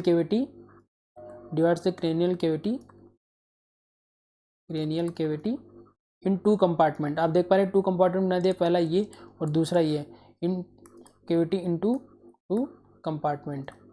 2 कंपार्टमेंट के अंदर ये डिवाइड कर देते हैं, और ये एक लैंडमार्क की तरह यूज किया जाता है। लैंडमार्क का मतलब होता है कि हम उस चीज़ से हम पता लगा सकते हैं कि कौन सी स्ट्रक्चर कहाँ है।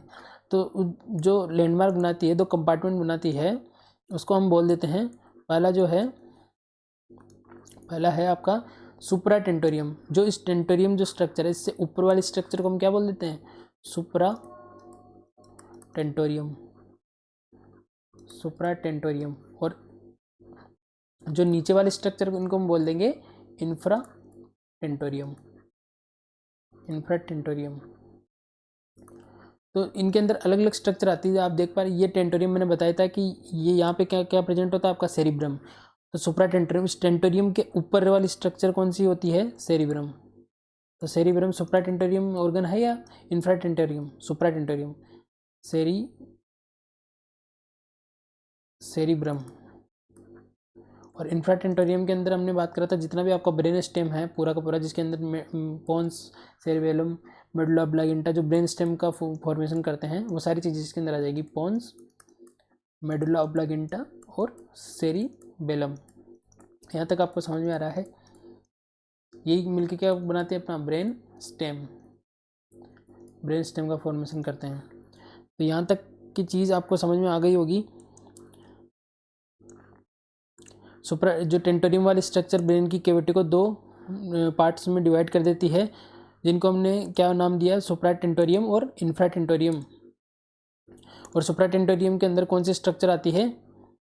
सेरिब्रम। और इंफ्रा टेंटोरियम के अंदर हम जो हमारा ब्रेन स्टेम आता है, वो सारी स्ट्रक्चर इसके अंदर प्रेजेंट होती है। अब जो हम बात करते हैं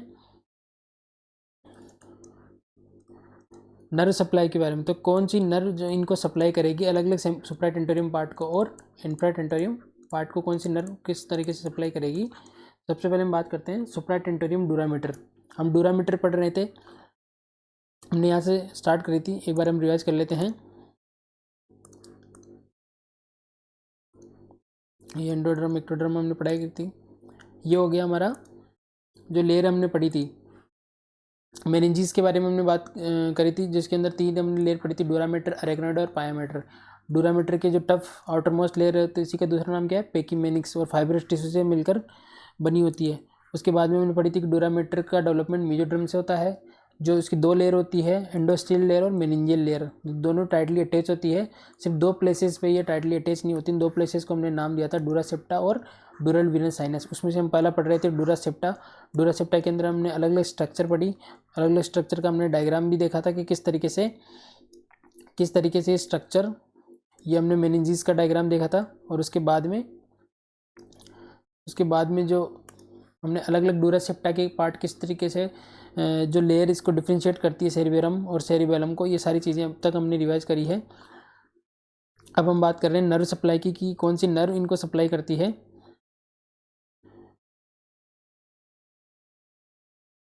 हाँ, नर्व सप्लाई की हम बात कर रहे हैं कि डूरामीटर को कौन सी नर्व सप्लाई करती है। अगर हम सुप्रा टेंटोरियम, क्योंकि टेंटोरियम की वजह से 2 पार्ट में डिवाइड हो गया, तो सुप्रा टेंटोरियम डूरामीटर,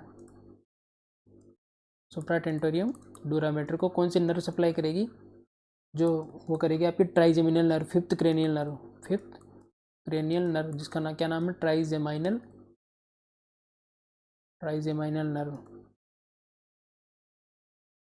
और जो आपका इंफ्राटेंटोरियम डूरामेटर है, ये हो गया आपका पहला सुप्राटेंटोरियम, सेकंड आपका इंफ्राटेंटोरियम डूरामेटर। इसको कौन सी नर्व सप्लाई करेगी? सेम करेगी या डिफरेंट करेगी? इसको करेगी आपकी cranial nerve first, cranial nerve second और क्रेनियल नर्व थर्ड। ये चीज़ आपको याद रखनी है कि अगर क्वेश्चन आ जाता है कि नर्व सप्लाई के बारे में, तो जो सुप्राटेंटोरियम डूरामेटर को जो नर्व सप्लाई करती है वो आपकी फिफ्थ क्रेनियल नर्व, और जो इंफ्राटेंटोरियम डूरामेटर को जो सप्लाई करती है वो आपकी cervical nerve first, second and third. तो इस वजह से जो इनके क्लिनिकल सिम्टम देखे जाते हैं इन नर्व की सप्लाई की वजह से, इनके अलग अलग देखे जाते हैं। किस तरीके से हम बात करते हैं, जैसे सुप्राटेंटोरियम की बात करते हैं, सुप्राटेंटोरियम के जो सिम्टम होंगे वो क्या क्या देखे जाएंगे। अगर उसमें इंजरी या कुछ पेन होता है तो सुप्राटेंटोरियम, क्योंकि fifth cranial nerve, trigeminal nerve जो होती है वो सप्लाई करती है हमारे मेजर फेस और आई वाले पार्ट को। तो जो इसका पेन होगा, सुप्राटेंटोरियम डूरामेटर का जो पेन होगा वो किस तरफ रेफर्ड होगा? Pain is referred to eyes, क्योंकि हमारी ट्राइजेमिनल नर्व मेनली आइज और फोरहेड को सप्लाई करती है। आइज और फोरहेड की तरफ इसका जो पेन होगा, अगर आइज और फोरहेड की तरफ पेन हो रहा है डूरामेटर की वजह से, तो सुप्राटेंटोरियम डूरामेटर की वजह से तो जो पेन होगा वो किस तरफ रेफर्ड होगा? आइज और फोरहेड की तरफ। वैसे ही इंफ्राटेंटोरियम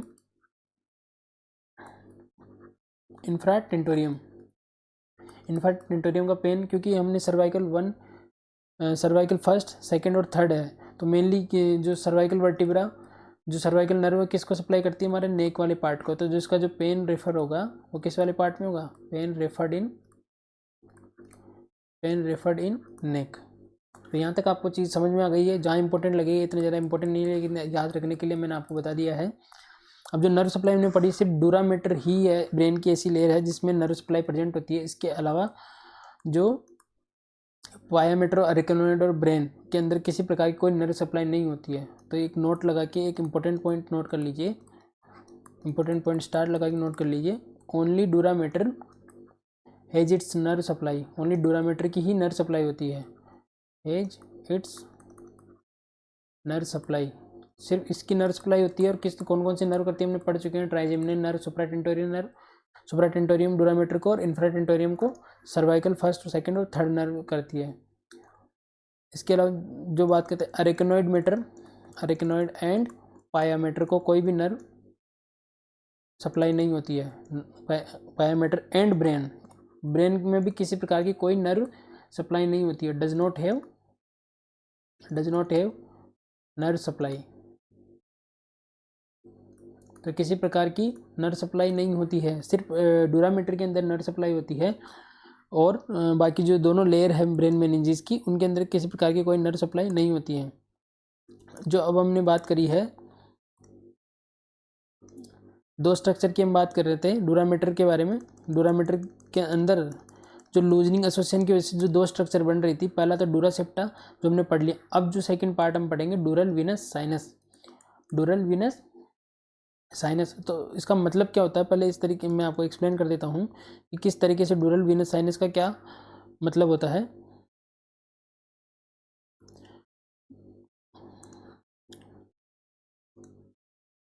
दूसरी हम स्ट्रक्चर पढ़ रहे हैं डूरल वीनस साइनस।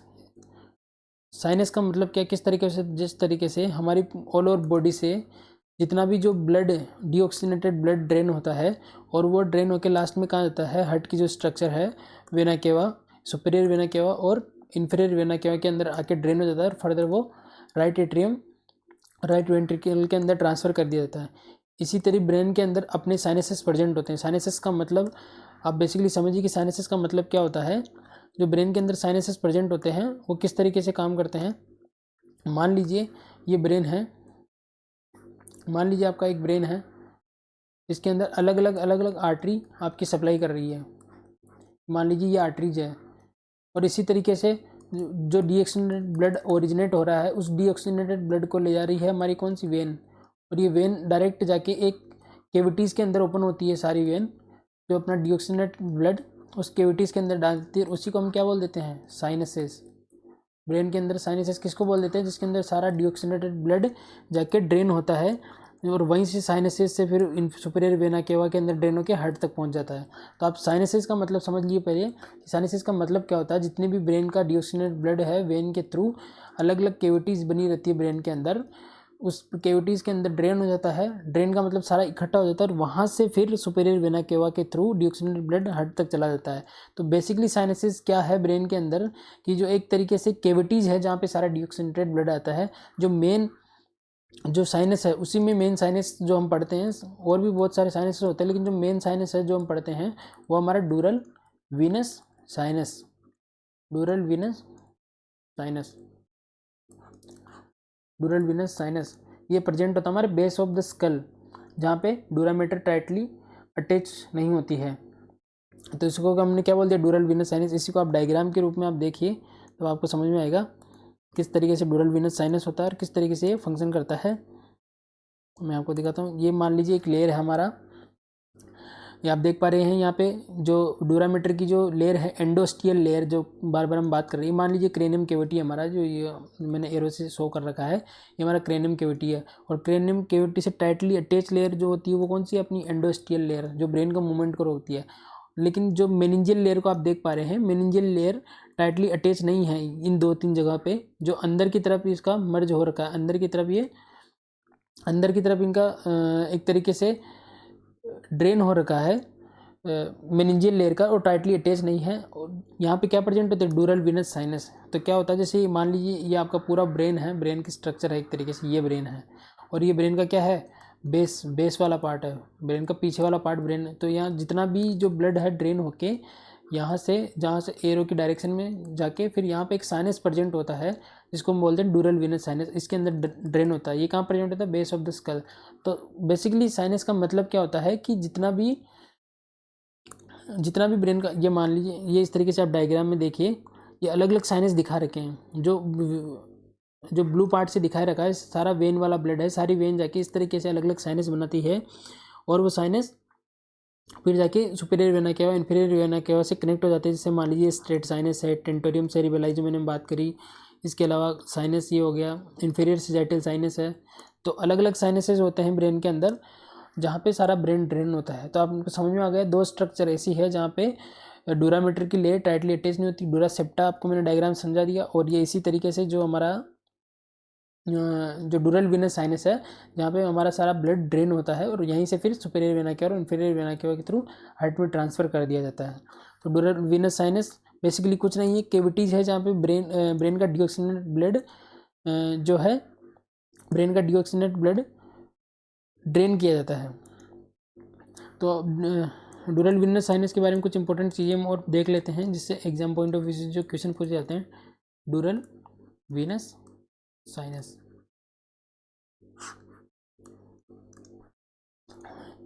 तो इसको हम किस तरह से लिखेंगे, a sinus present on the base of the skull. मैंने आपको डायग्राम में बताया था कि बेस यानी पीछे की तरफ स्कल में एक साइनस प्रेजेंट होता है, जहाँ पे डूरामीटर टाइटली अटैच नहीं होती है। अब जो इसमें इंपॉर्टेंट चीज़ है जो एग्जाम पॉइंट ऑफ व्यू से पूछी जाती है, मान लीजिए कोई अबनॉर्मल कंडीशन, इसको हम इस तरीके से शो करते हैं शेड इमोजी के साथ में। इफ़ यानी कि if there is a fracture in basal of skull, यानी कि हम बात कर रहे हैं कि बेस के जो हमारा ब्रेन है, जो इसका बेस है या इस जगह पे डूरल वीनस साइनस प्रेजेंट होता है, ये साइनस है बेस के अंदर। अगर इस जगह पे कोई इंजरी होती है तो यहाँ पे डूरामीटर का रप्चर हो जाता है, यानी कि डूरामीटर, यहाँ वाली जो डूरामीटर है, जो लेयर है, उसमें रप्चर हो जाता है, यानी कि वो डूरामीटर में टीयर आ जाता है, वो एक तरीके से फट जाती है, और उसमें इंजरी होने की वजह से वहाँ पे जो ब्लड सप्लाई है, वो जो वेन हो या आर्टरीज है वो रप्चर हो जाती है, उसकी वजह से वहाँ पे ब्लड कलेक्ट होने लग जाता है। तो इफ़ देर इज़ फ्रैक्चर कहाँ पे, इन बेस ऑफ स्कल, अगर बेस ऑफ स्कल में फ्रैक्चर हो जाता है तो वहाँ की जो डूरामीटर है उसमें टीयर हो जाता है, डूरामीटर में रप्चर हो जाता है। और उसकी वजह से क्या होता है, वहाँ से जो आर्टरी रप्चर होने की वजह से वहाँ पे ब्लड का लीकेज या फिर CSF, जो CSF सब एर्कनोइड स्पेस में बनता है और ज़्यादा डीप टीयर होता है तो CSF का भी एक तरीके से वहाँ से हेमरेज कंडीशन डेवलप हो जाती है। तो हम blood CSF come through nose and year, come through nose and year, क्योंकि बेस ऑफ द स्कल में इंजरी हुई है और डायरेक्ट यहाँ पे अगर डूरामीटर के अंदर किसी प्रकार की कोई इंजरी होती है तो वहाँ डूरामीटर रप्चर हो जाती है और वहाँ से ड्रेन के थ्रू सबसे पहले जो ब्लड या CSF जो होगा हमारा कहाँ से रिलीज होने लग जाएगा, हमारे ब्लड हमारे नोज़ और ईयर के थ्रू हमारा CSF आने लग जाता है। इसी को हम हेड इंजरी का अलार्मिंग साइन बोलते हैं। तो वेरी वेरी इंपॉर्टेंट, ये लिख लीजिए क्वेश्चन मार्क। जब हमारे कोई ब्रेन इंजरी होती है और हमारे नाक से या फिर हमारे कान से किसी प्रकार का क्लियर लिक्विड आने लग जाए, क्लियर फ्लूइड जो एक CSF को इंडिकेट करता है, या फिर ब्लड अगर हमारे नाक और कान से आने लग जाता है, अगर कोई इंजरी होती है तो हम उस चीज़ को क्लिनिकल सिग्निफिकेंस हमारा ये है कि वो हमारा डूरामीटर रप्चर हो चुका है और हेड इंजरी हो चुकी है, इसलिए इसको अलार्मिंग साइन बोलते हैं। वैसे पेशेंट, जैसे कोई भी इंजरी होती है, पेशेंट के सर पे चोट लगती है, अगर वो कॉन्शियस है या अनकॉन्शियस है, लेकिन उसके नाक और कान से क्लियर फ्लूइड जिसको हम CSF बोलते हैं या फिर ब्लड आने लग जाता है तो एक नॉर्मल कंडीशन नहीं है, एक अलार्मिंग साइन है। एज सुने हमें डॉक्टर को हमें कांटेक्ट करना चाहिए, क्योंकि एक तरीके से अलार्मिंग साइन है हेड इंजरी के लिए। तो अगर ब्लड और CSF come through the nose and ear, इसी को हम क्या बोल देते हैं, alarm sign of head injury. तो alarm sign of head injury का क्वेश्चन पूछा जाता है कि क्या है alarm sign of head injury, किस वजह से हुआ, क्योंकि बेस ऑफ द स्कल में डूरल वेनस साइनस प्रेजेंट होता है और वहीं पर डूरामीटर अगर में रप्चर होता है तो वहाँ से ब्लड लीकेज होने लग जाता है।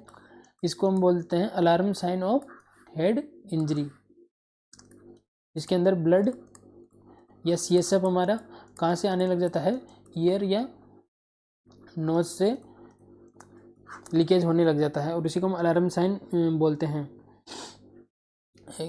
वहाँ पे जो मेनली जो आर्टरी या वेन जो सप्लाई करती है वो होती है मेनिंजियल आर्टरी या वेनिंजियल वेन।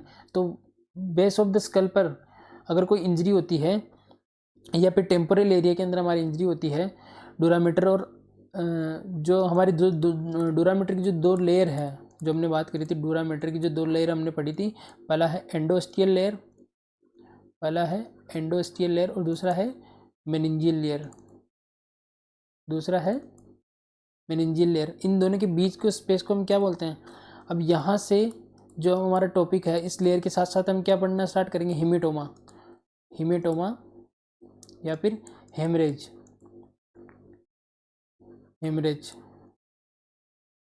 यहाँ से एग्जाम पॉइंट ऑफ व्यू से बार बार रिपीटेडली क्वेश्चन पूछे जाते हैं अलग अलग, जैसे epidural haematoma, epidural haemorrhage, subdural haemorrhage.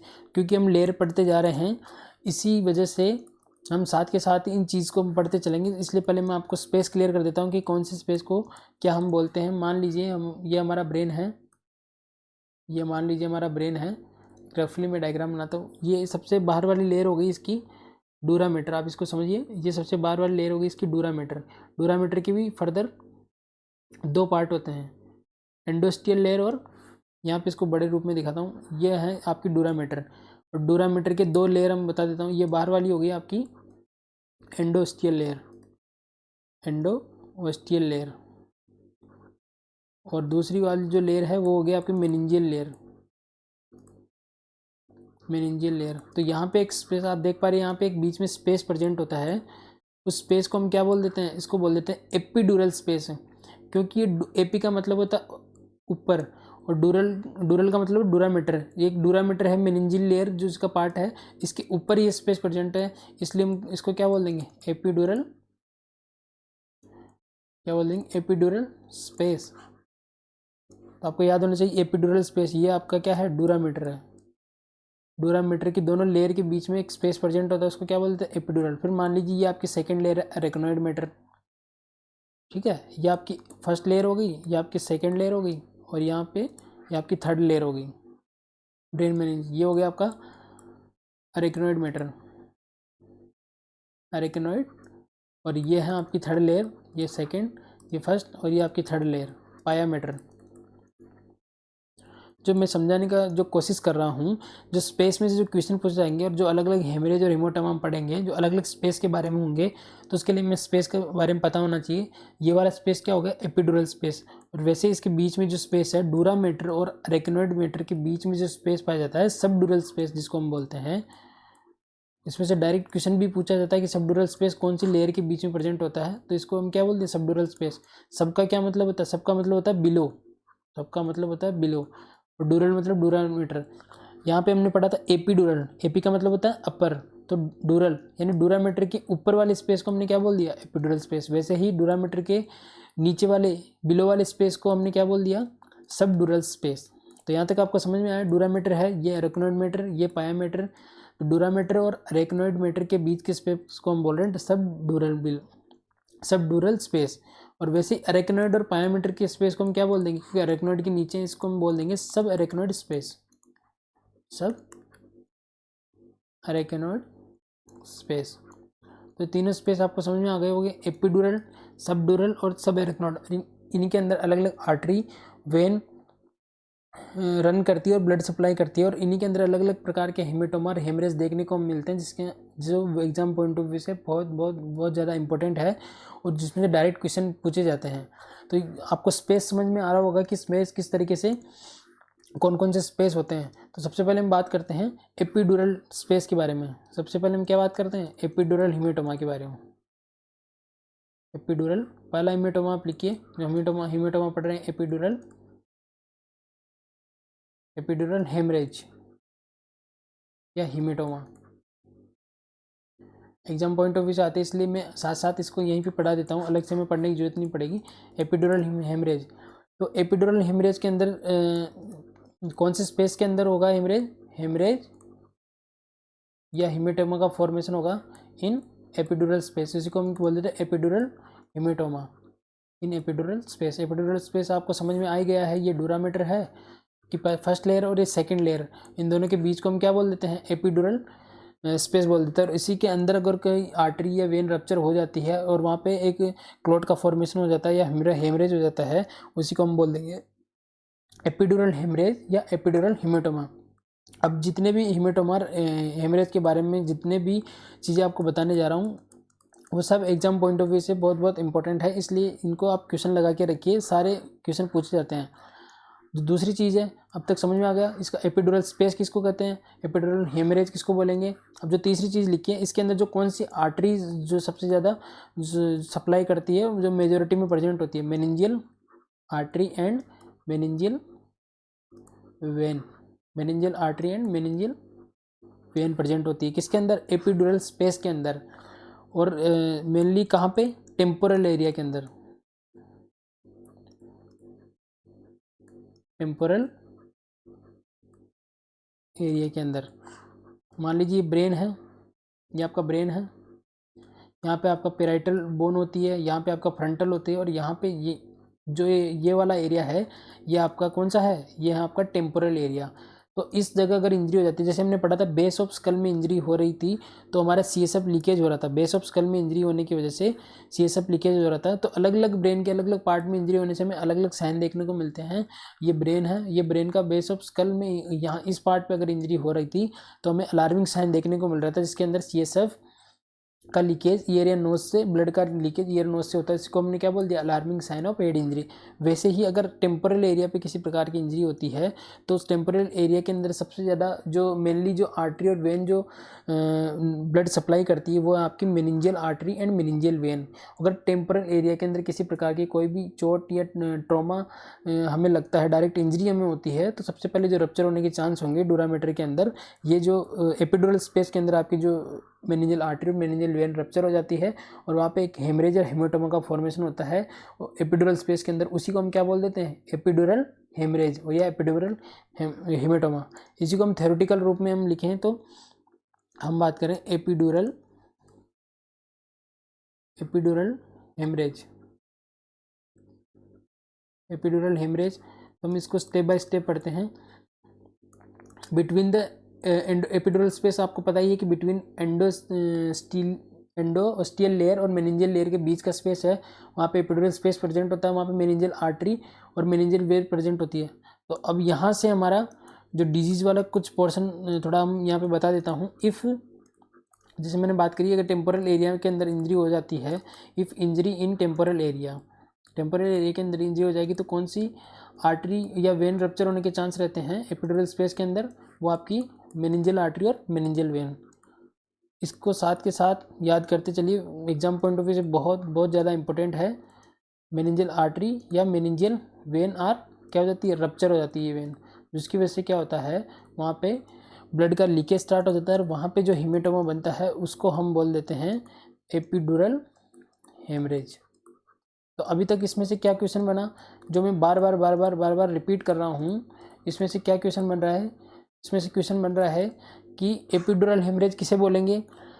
जो एपिड्यूरल स्पेस के अंदर वहाँ पे हीमेटोमा का फॉर्मेशन है तो उसको एपिड्यूरल हेमरेज बोलेंगे। ये डायरेक्ट सीधा क्वेश्चन है, हमें ईजी लग रहा है लेकिन कई बार इसको हम गलत कर देते हैं। दूसरा, एपिड्यूरल स्पेस के अंदर कौन सी आर्टरी और कौन सी वेन के रप्चर होने की वजह से एपिड्यूरल हेमरेज होता है? तो वो हो गया आपका meningeal artery and meningeal when. तो डायरेक्ट क्वेश्चन पूछा जाता है कि एपिड्यूरल हेमरेज किस आर्टरी के रप्चर होने की वजह से होता है, तो उसका आंसर क्या जाएगा? मेनिंजियल आर्टरी या meningeal when. Majority of the chance होते हैं मेनिंजियल आर्टरी के, तो आपका करेक्ट ऑप्शन होगा मेनिंजियल आर्टरी। कौन से एरिया के अंदर होगा? तो आप यहाँ पे मैंने तीनों चीज़ लिखा रखी है, तीन जो क्वेश्चन बनेंगे मैंने सर्कल कर दिया। टेम्पोरल एरिया के अंदर मेनिंजियल आर्टरी में रप्चर होगा, उसकी वजह से जो हेमरेज होगा उसको हम बोल देंगे एपिड्यूरल हेमरेज, या इसी का हम दूसरा नाम बोलते हैं एक्स्ट्राड्यूरल हेमरेज। दोनों नाम आपको याद रखने हैं, किसी भी नाम से पूछ सकते हैं एग्जाम में। एक्स्ट्राड्यूरल, जब इनका डायग्राम बताऊंगा तो आपको समझ में आएगा कि इनके अलग अलग शेप या अलग अलग शेप के रूप में ये बनते हैं। इसको हम क्या बोल देते हैं? एक्स्ट्राड्यूरल हेमरेज। जो एक्स्ट्राड्यूरल हेमरेज की हम बात कर रहे हैं उसमें अलग अलग सिम्टम देखने को मिलते हैं और उस सिम्टम से एग्जाम में डायरेक्ट क्वेश्चन पूछ लिए जाते हैं कई बार। तो मैं उतना ही उसमें लिखवाऊंगा जितना एग्जाम पॉइंट ऑफ व्यू से आपके लिए इंपॉर्टेंट हो। इसमें बहुत सारी डिटेल आती है लेकिन हम उतना ही बात करेंगे जितना एग्जाम पॉइंट ऑफ व्यू से हमें पूछा जाता है। तो अब हम बात करते हैं एक्स्ट्राड्यूरल हेमरेज के बारे में, पढ़ रही है एपिड्यूरल हेमरेज के बारे में। इसके सिम्टम्स क्या आएंगे? तो यहाँ पे आपका हेमेटोमा या हेमरेज का भी साथ साथ में जो टॉपिक है वो क्लियर हो रहा है। लेयर्स के अंदर ही मैं साथ साथ पढ़ा दे रहा हूँ। एपिड्यूरल हेमरेज हो रहा है या एपिड्यूरल हेमेटोमा बना है, इसको लिख लीजिए। Very very very important. अब जितने जितने इंपॉर्टेंट है, जितने क्वेश्चन मार्क लगा सकते हैं, जितने स्टार लगा सकते हैं, इस पर लगा लीजिए, क्योंकि बार बार रिपीटेडली एग्जाम के अंदर ये क्वेश्चन पूछा जा रहा है और इसको हम गलत करके आ रहे हैं। क्यों? क्योंकि जब हम सारे हेमेटोमा सारे हेमरेज एक साथ पढ़ लेंगे तो हम बहुत सारे इनके क्लिनिकल सिम्टम हो जाएंगे जिससे हम कंफ्यूज होंगे। तो इनको आप अच्छे से याद करें। इसके अंदर जो देखने को मिलता है क्लासिक सिम्टम है इसका लूसिड इंटरवल। लूसिड इंटरवल इसके अंदर देखने को मिलता है, लूसिड इंटरवल। इसको क्वेश्चन मार्क लगा लीजिए। जो डायरेक्ट क्वेश्चन पूछा जाता है कि एपिड्यूरल हेमरेज या एक्स्ट्राड्यूरल हेमरेज के अंदर जो क्लासिकल सिम्टम या फर्स्ट सिम्टम जो देखने को मिलता है वो आपका लूसिड इंटरवल। अब इसका मतलब क्या होता है? इसका मतलब होता है कि पेशेंट को अगर एपिड्यूरल हेमरेज हुआ तो उसको धीरे धीरे ग्रेजुअल उसका कॉन्शियसनेस का लॉस होगा। एक सडनली वो अनकॉन्शियस नहीं होगा, धीरे धीरे उसका कॉन्शियसनेस का लॉस होगा। तो gradual loss of consciousness, gradual loss of consciousness. यानी कि लूसिड इंटरवल का मतलब क्या हुआ? धीरे धीरे अगर पेशेंट को एपिड्यूरल हेमरेज या एक्स्ट्राड्यूरल हेमरेज है तो जो पहला सिम्टम देखने को मिलेगा, very very important, lucid interval, जिसका मतलब होता है ग्रेजुअल लॉस ऑफ कॉन्शियसनेस। और अब इसकी इन्वेस्टिगेशन की बात कर लेते हैं। इसमें इन्वेस्टिगेशन क्या करवाते हैं? इसमें जो इन्वेस्टिगेशन करवाते हैं वो है आपका सीटी स्कैन करवाते हैं। लेकिन इसमें से क्वेश्चन नहीं आता। जो क्वेश्चन इसमें से जो पूछा जा रहा है, यहाँ भी क्वेश्चन लगा लीजिए, स्टार लगा लीजिए। जो क्वेश्चन पूछा जाता है इसके अंदर जो हीमेटोमा जो बनता है, जो ब्लड क्लॉट बनता है, वो किस शेप के अंदर बनता है? तो इसमें से क्वेश्चन पूछा जाता है लेंस शेप्ड हीमेटोमा का फॉर्मेशन किसके अंदर होता है? एपिड्यूरल हेमरेज या एक्स्ट्राड्यूरल हेमरेज के अंदर देखने को मिलता है हीमेटोमा।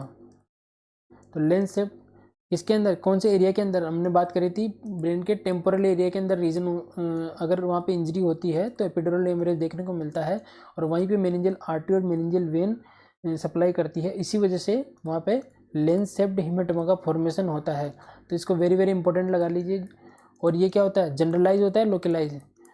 लेंस शेप कैसा, इस तरीके से कुछ इस तरीके का हीमेटोमा का फॉर्मेशन देखने को मिलता है। ये लेंस शेप जो होता है इस तरीके से वहाँ पे ब्लड कलेक्ट हो जाएगा, और हम जब सीटी स्कैन करवाएंगे तो हमें इस तरीके से फाइंडिंग क्लॉट की देखने को मिलेगी, इस तरीके से लेंस शेप में दिखाई देगा। और जो ये होगा लोकलाइज, ये एक ही जगह पे लोग रुकता है या बाद में स्प्रेड नहीं होता है, एक ही जगह पे लेंस शेप लेके वहीं पे इसका हीमेटोमा का फॉर्मेशन हो जाता है और आगे स्प्रेड नहीं होता है, इसलिए इसको बोलते हैं लोकलाइज्ड हीमेटोमा।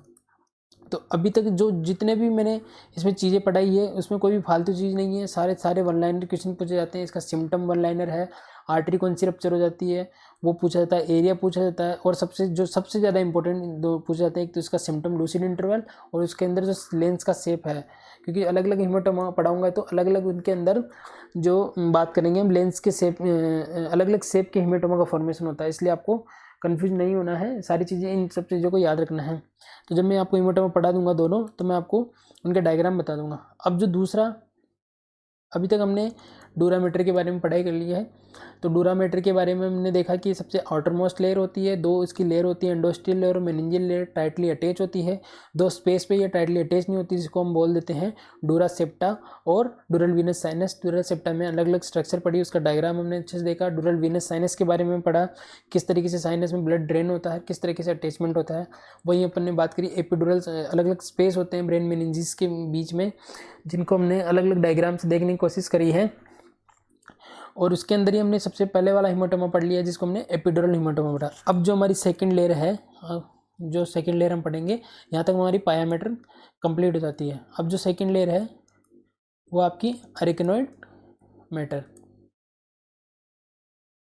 अरेक्नोइड मैटर या अरेक्नोइड लेयर जो सेकंड लेयर है, ये मिडल लेयर है ब्रेन मेनिंजिस में। मिडल मोस्ट लेयर कौन सी होती है, अरेक्नोइड मैटर। अब जो मैंने आपको स्पेस बताया था डूरामीटर, और मान लीजिए ये डूरामीटर है, ये आपका पायामीटर हो गया, ये है पायामीटर, और यहाँ पे हो गया, सॉरी ये हो गया आपका अरेक्नोइड मैटर, और ये हो गया पायामीटर, और ये डूरा। तो इस स्पेस को तो हमने बोल दिया एपिड्यूरल, जो क्रेनियम कैविटी और डूरामीटर के बीच में प्रेजेंट होता है, या अगर इसमें डीप बात करें तो डूरामीटर की दोनों लेयर के बीच में बात करें। और डूरामीटर और आपके अरेक्नोइड मैटर के बीच में भी एक स्पेस प्रेजेंट होता है, इसको क्या बोलते हैं हम, इसको बोल देते हैं हम सब डूरल स्पेस, क्योंकि ये डूरामीटर के नीचे है, सब का मतलब होता है बिलो। तो इसको हम किस तरीके से लिखेंगे कि between the arachnoid mater and between the arachnoid mater and dura mater एक स्पेस प्रेजेंट होता है, उसको हम क्या बोल देंगे, सब डूरल स्पेस। ए स्पेस प्रेजेंट, इसी को हम क्या बोल देंगे, इसी को हम बोल देते हैं सब डूरल स्पेस। तो अब आपको अलग अलग कन्फ्यूजन नहीं होना चाहिए, मैंने बार बार आपको रिपीटेडली बताया है कि कौन से स्पेस को किस तरीके से हम बोलते हैं, एपी कब यूज करते हैं, सब कब यूज होते हैं। एपी यूज करते हैं ऊपर वाले पार्ट के लिए, अगर डूरामीटर के ऊपर वाला स्पेस है तो उसको एपी डूरल स्पेस बोलेंगे। डूरामीटर के नीचे वाला स्पेस है, अरेक्नोइड मैटर आ जाते हैं उसके नीचे, तो डूरामीटर और अरेक्नोइड के बीच वाला स्पेस है उसको हम क्या बोल देंगे, सब डूरल स्पेस, उसको क्या बोल देंगे, सबडूरल स्पेस। तो इससे पहले हमने बात करी थी एपिड्यूरल स्पेस, और उसी के अंदर हीमेटोमा की भी हमने बात कर ली थी कि एपिड्यूरल हीमेटोमा क्या होता है, कौन सी आर्टरी रप्चर होती है, कौन से एरिया में होता है। तो हम साथ साथ सबडूरल स्पेस पढ़ रहे हैं, अरेक्नोइड मैटर पढ़ रहे हैं, तो इसी के साथ साथ हम सबडूरल हीमेटोमा की भी हम साथ साथ हम बात कर लेते हैं। तो यहाँ हम लिखेंगे जो सबडूरल स्पेस है, जो कि किसके बीच में प्रेजेंट होता है, अरेक्नोइड मैटर और डूरामीटर के बीच में, तो ये हो गया आपका सबडूरल स्पेस। इसके अंदर जैसे हमारा एपिड्यूरल स्पेस के अंदर मेनिंजियल आर्टरी और मेनिंजियल वेन जो है सप्लाई करती है, वैसे ही सबडूरल स्पेस के अंदर जो मेन जो वेन होती है, इसको स्टार लगा लीजिए, आपको याद रखना है, अलग अलग स्पेस में अलग अलग जो सप्लाई है वो आपको याद रखना है। सेरिब्रल वेन, कौन सी वेन सप्लाई करती है, सेरिब्रल वेन रनिंग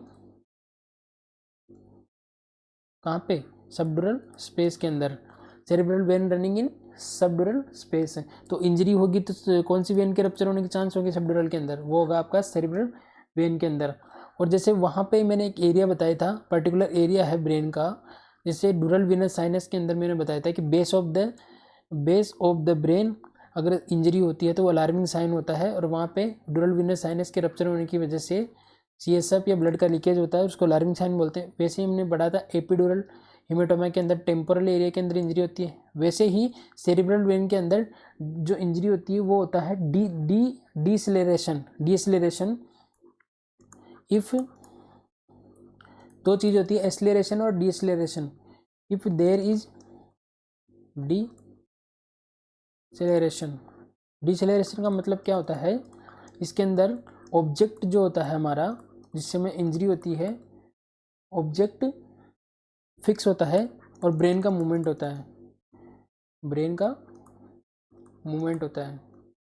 अब इस लाइन का मतलब आपको क्या समझ में आ रहा है। जैसे ब्रेन की इंजरी दो वजह से होती है, या तो एक इंजरी होती है कि हमारा ब्रेन ही खुद जाके ऑब्जेक्ट के टकरा जाए, या हमारा स्कल या हमारा सिर ऑब्जेक्ट के जाके टकरा जाए, उसमें क्या होता है, उस प्रोसेस उसको बोलते हैं डिसलेरेशन। या फिर होता है कि एक ऑब्जेक्ट हमारे ब्रेन से आके टकरा जाए तो उसको बोलते हैं एस्लेरेशन। तो एस्लेरेशन डिसलेरेशन आप यहाँ पे क्लियर कर लीजिए। जैसे मान लीजिए मैं आपको बताता हूँ एस्लेरेशन क्या है, ये इंजरी के टाइप है ब्रेन के अलग अलग।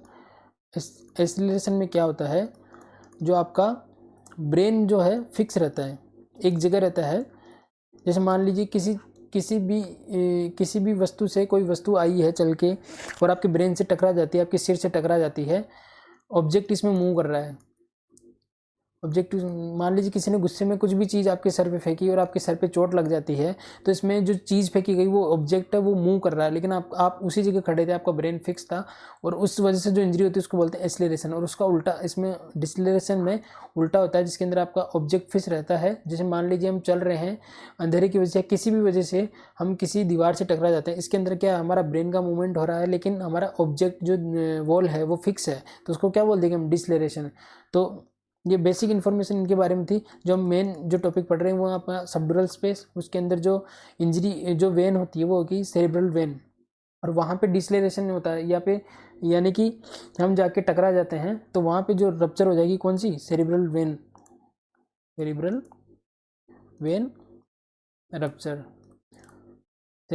रप्चर, और उसकी वजह से जो हेमरेज होगा वो कौन सा होगा, सबड्यूरल हेमरेज। तो सबड्यूरल हीमेटोमा हम पढ़ रहे हैं, उसके बारे में डायरेक्ट यहाँ पे सिर्फ समराइज करके चीज़ें लिख देता हूँ। सबड्यूरल हीमेटोमा पॉइंट लिखवा रहा हूँ, किस स्पेस में होगा, सबड्यूरल स्पेस के अंदर होगा। कौन सी वेन रप्चर होगी, सेरिब्रल वेन। मेनली कौन सी इंजरी से चांसेस होते हैं, डिसलेरेशन, और इसकी वजह से जो हेमरेज उसी को क्या बोल दिया हमने, सबड्यूरल हीमेटोमा। अब जो इसका इम्पोर्टेंट डायग्नोसिस है वो है जब हम CT स्कैन करवाते हैं, और जिसमें से जो क्वेश्चन पूछा जाता है जब हम CT स्कैन करवाते हैं, तो जैसे हमने सब एपिड्यूरल हीमेटोमा के बारे में पढ़ा था कि जो हीमेटोमा होता है वो लेंस शेप्ड में होता है और लोकलाइज होता है टेम्पोरल एरिया के अंदर, और इसके अंदर जो हीमेटोमा बनेगा वो क्रिसेंट टाइप हीमेटोमा बनेगा। वेरी वेरी वेरी इंपॉर्टेंट है एग्जाम पॉइंट ऑफ व्यू से। यहाँ पे भी आप स्टार लगा के याद रखने के लिए आप लगा सकते हैं। तो इसके अंदर जो हीमेटोमा बनेगा वो आपका बनेगा क्रिसेंट टाइप हेमरेज या हीमेटोमा बनेगा। तो जो हीमेटोमा का जो साइज जो शेप हमें देखने को मिलेगा CT स्कैन के अंदर, वो कैसा मिलेगा, crescent type haematoma. Very very important है, इसको आपको याद रखना है। ये चारों चीज़ें आपके लिए बहुत इंपॉर्टेंट है, इनको आपको याद रखना। लेकिन जो सबसे इंपॉर्टेंट है इसके अंदर क्रिसेंट टाइप हीमेटोमा, उसके अंदर जो सबड्यूरल के एपिड्यूरल के अंदर हमें देखने को मिल रहा था लेंस शेप्ड, और जो सिम्टम था उसका क्लासिफिकेशन वो क्या था, उसका सिम्टम था लूसिड इंटरवल हमें देखने को मिल रहा था। इसके अंदर हमें जो हीमेटोमा का शेप देखने को मिल रहा है क्रिसेंट टाइप, जैसे लेंस टाइप ये होता है, लेंस शेप ये होता है, वैसे क्रिसेंट टाइप किस प्रकार का होता है, इस तरह से कुछ इस तरीके से जो हीमेटोमा देखने को मिलेगा उसको हम क्या बोलेंगे, क्रिसेंट टाइप हीमेटोमा। किस में देखने को मिलेगा, सबड्यूरल हीमेटोमा। अब इसको डायग्रामेटिक रिप्रेजेंटेशन में आपको दिखाने की कोशिश करता हूँ। इसका डायग्राम मैंने पहले ही बना के रख रखा है, तो आप इसको देख के समझ पाएंगे कि किस तरीके से इंजरी की वजह से अलग अलग टाइप का हेमेटोमा का फॉर्मेशन ब्रेन के अंदर हो जाता है, और उस एरिया की वजह से वो इस तरीके का शेप ले लेता है, क्योंकि कंजेस्टेड एरिया की वजह से आगे उसका मूवमेंट नहीं हो पाता और वो लोकलाइज हो जाता है। इस वजह से इनके अलग अलग शेप बनते हैं। तो मैं आपको यहाँ पे डायग्राम दिखाता हूँ।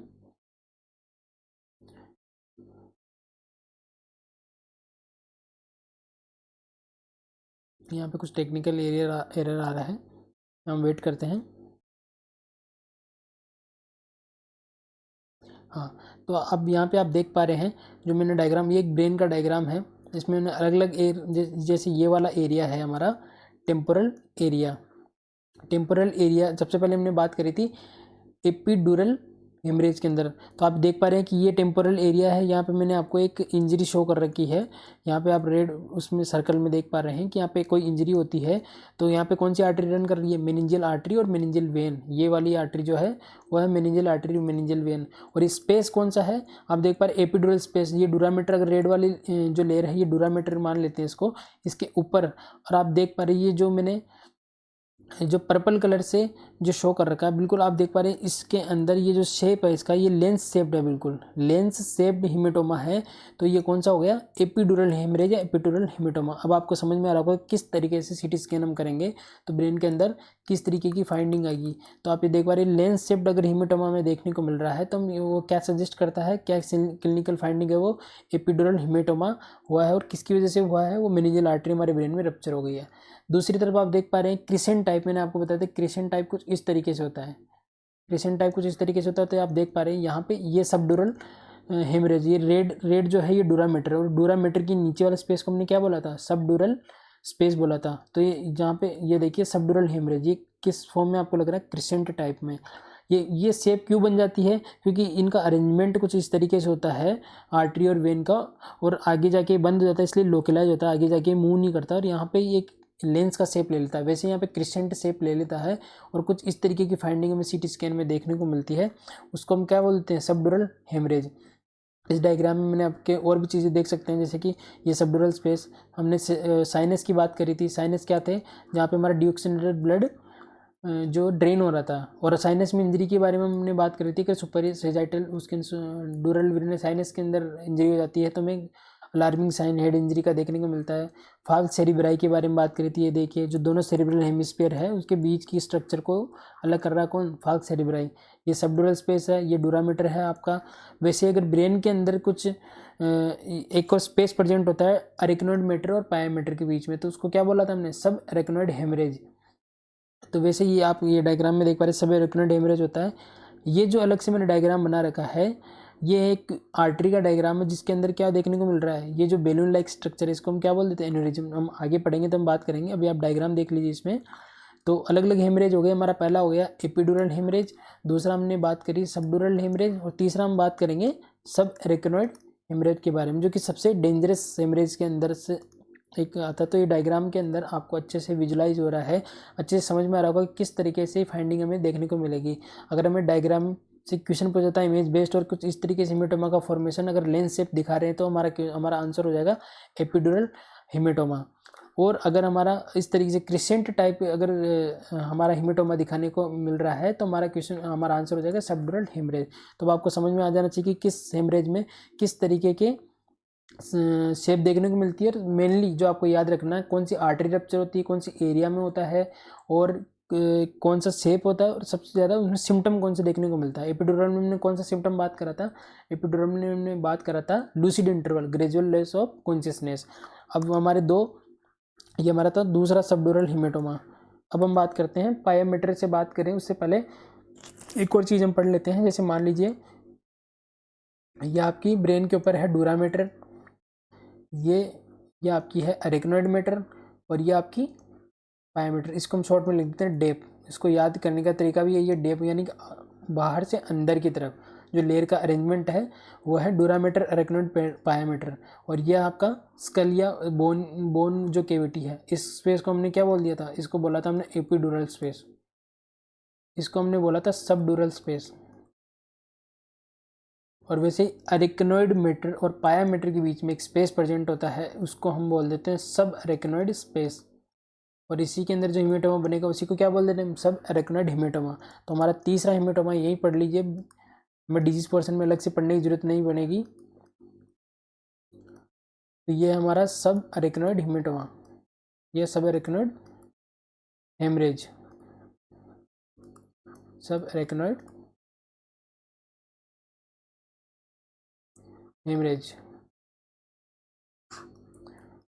ये जितने भी हमने हेमरेज पढ़े हैं उसके अंदर सबसे मोस्ट डेंजरस हीमोटोमा या हेमरेज के अंदर आता है सब एरेक्नोइड हेमरेज। तो ये है मोस्ट डेंजरस, यानी सबसे ज़्यादा मलिग्नेंट या सबसे ज़्यादा जो हार्मफुल है, जिसमें ज़्यादा चांस होते हैं, पुअर प्रोग्नोसिस होता है इसके अंदर, और सबसे ज़्यादा जो हमारे लिए डेंजरस होता है ब्रेन के लिए, ये कौन सा होता है, हमारा सब एरेक्नोइड हेमरेज, जो कहाँ होता है, सब एरेक्नोइड स्पेस। और सब एरेक्नोइड स्पेस हमने किसके बीच में बोला, एरेक्नोइड मैटर और पाया मैटर के बीच के स्पेस को हमने जो बोला है वो है सब एरेक्नोइड स्पेस, और उसी के अंदर हेमरेज हो रहा है, हेमेटोमा बोलते हैं उसको, सब एरेक्नोइड हेमरेज हम बोल दे रहे हैं। तो इसके अंदर जो क्वेश्चन बनते हैं, एक तो पहला ये हो गया कि 3 ऑप्शन आपको दे दे, उसमें पूछ ले कि सबसे डेंजरस टाइप का हेमेटोमा या हेमरेज कौन सा है, तो आपका सब एरेक्नोइड हेमरेज हो गया। तो इसके अंदर जो क्वेश्चन बनता है इसके कॉजेज में से बनता है। जैसे दोनों हेमरेज पढ़े थे, उसके दोनों के कॉजेज क्या थे, पहले का था rupture in meningeal artery in meningeal when, दूसरा था सबड्यूरल, जिसका क्या था, रप्चर इन सेरिब्रल वेन। पहले का एरिया था टेम्पोरल एरिया, दूसरे का एरिया था जो इंजरी होती है डिसलेरेशन ब्रेन के उस वाले पार्ट में, फ्रंट वाले पार्ट में, उसकी वजह से सेरिब्रल वेन रप्चर हो जाती है, वहाँ पे क्रेसेंट टाइप में हेमेटोमा बन जाता है। अब जो इसमें कॉजेज है, इसमें से क्वेश्चन बनता है, क्वेश्चन डायरेक्ट जो एग्जाम में पूछा गया कि सब एरेक्नोइड हेमरेज का मोस्ट कॉजेटिव फैक्टर क्या है, मोस्ट कॉमन कोज क्या है। मोस्ट कॉमन कोज में से क्वेश्चन पूछा जाता है, जो इसका जो मोस्ट कॉमन कोज है, जो क्वेश्चन पूछा जाता है, बेरी एन्यूरिज्म। बेरी एन्यूरिज्म जो है इसका मोस्ट कॉमन कोज है सब एरेक्नोइड हेमरेज का।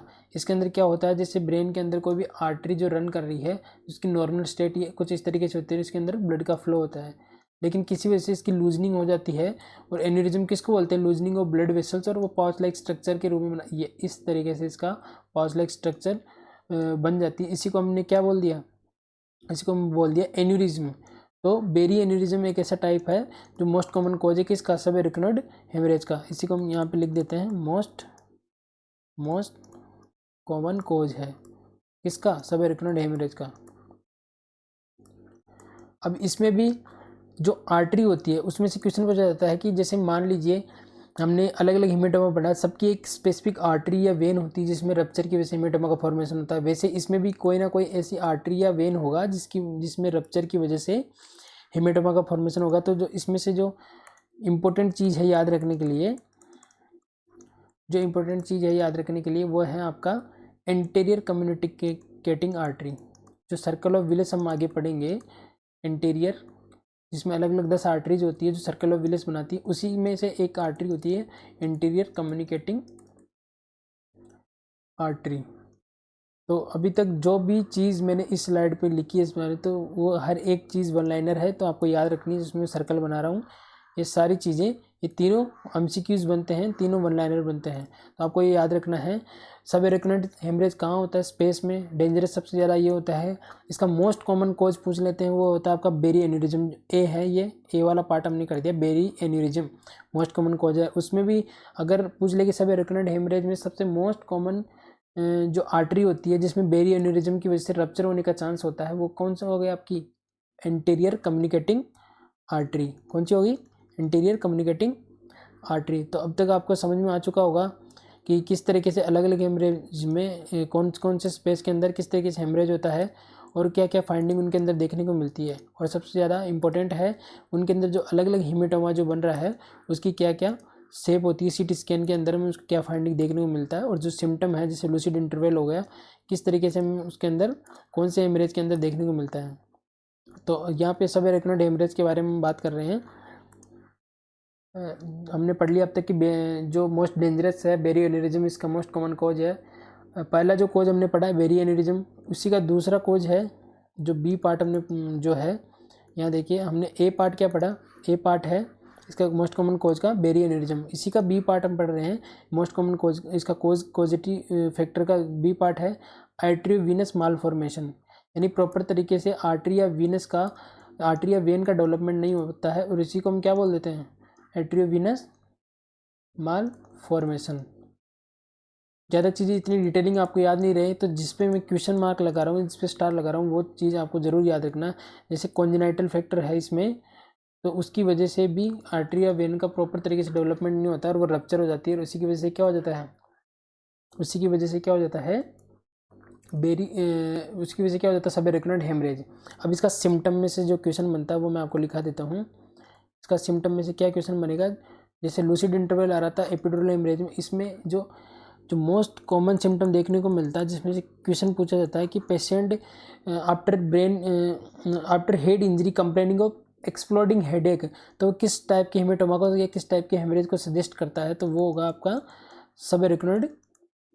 सबएरेक्नोइड हेमेटोमा एक्सप्लोडिंग हेडेक। यानी कि पेशेंट को ऐसा लगता है कि उसका सर दर्द से फटने वाला है, बहुत इंटेंसिटी से उसका हेडेक होता है, पेन होता है उसके ब्रेन के अंदर, उसको हम क्या बोलते हैं, एक्सप्लोडिंग हेडेक। तो ये किसका सिम्टम है, सब एरेक्नोइड हेमरेज का सिम्टम है, एक्सप्लोडिंग हेडेक।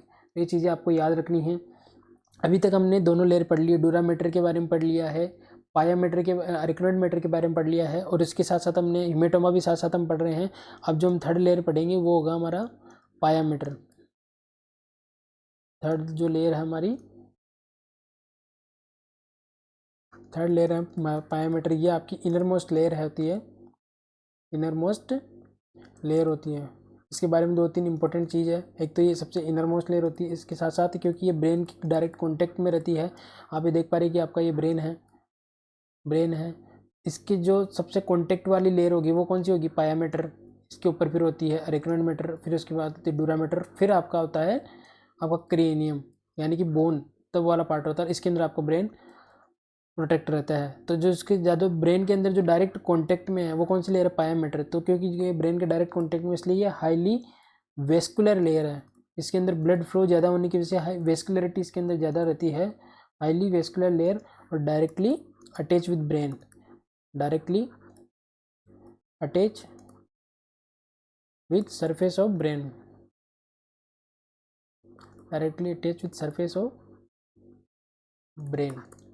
ठीक है, अब इसी का साथ साथ हम इसका हेमेटोमा भी पढ़ लेते हैं। 3 टाइप के हेमेटोमा हम पढ़ चुके हैं, जिसके अंदर एपिड्यूरल, सबड्यूरल और सबएरेक्नोइड। इसके अंदर 4th टाइप का हेमेटोमा हम पढ़ लेते हैं। इसी के अंदर 4th टाइप का हेमेटोमा हम पढ़ लेते हैं, वो आपका इंट्रासेरेब्रल हेमरेज या इंटरसेरेब्रल हेमेटोमा। तो यहाँ पे लिख लीजिए आप इंट्रासेरेब्रल, नई स्लाइड पे हम लिखते हैं इसको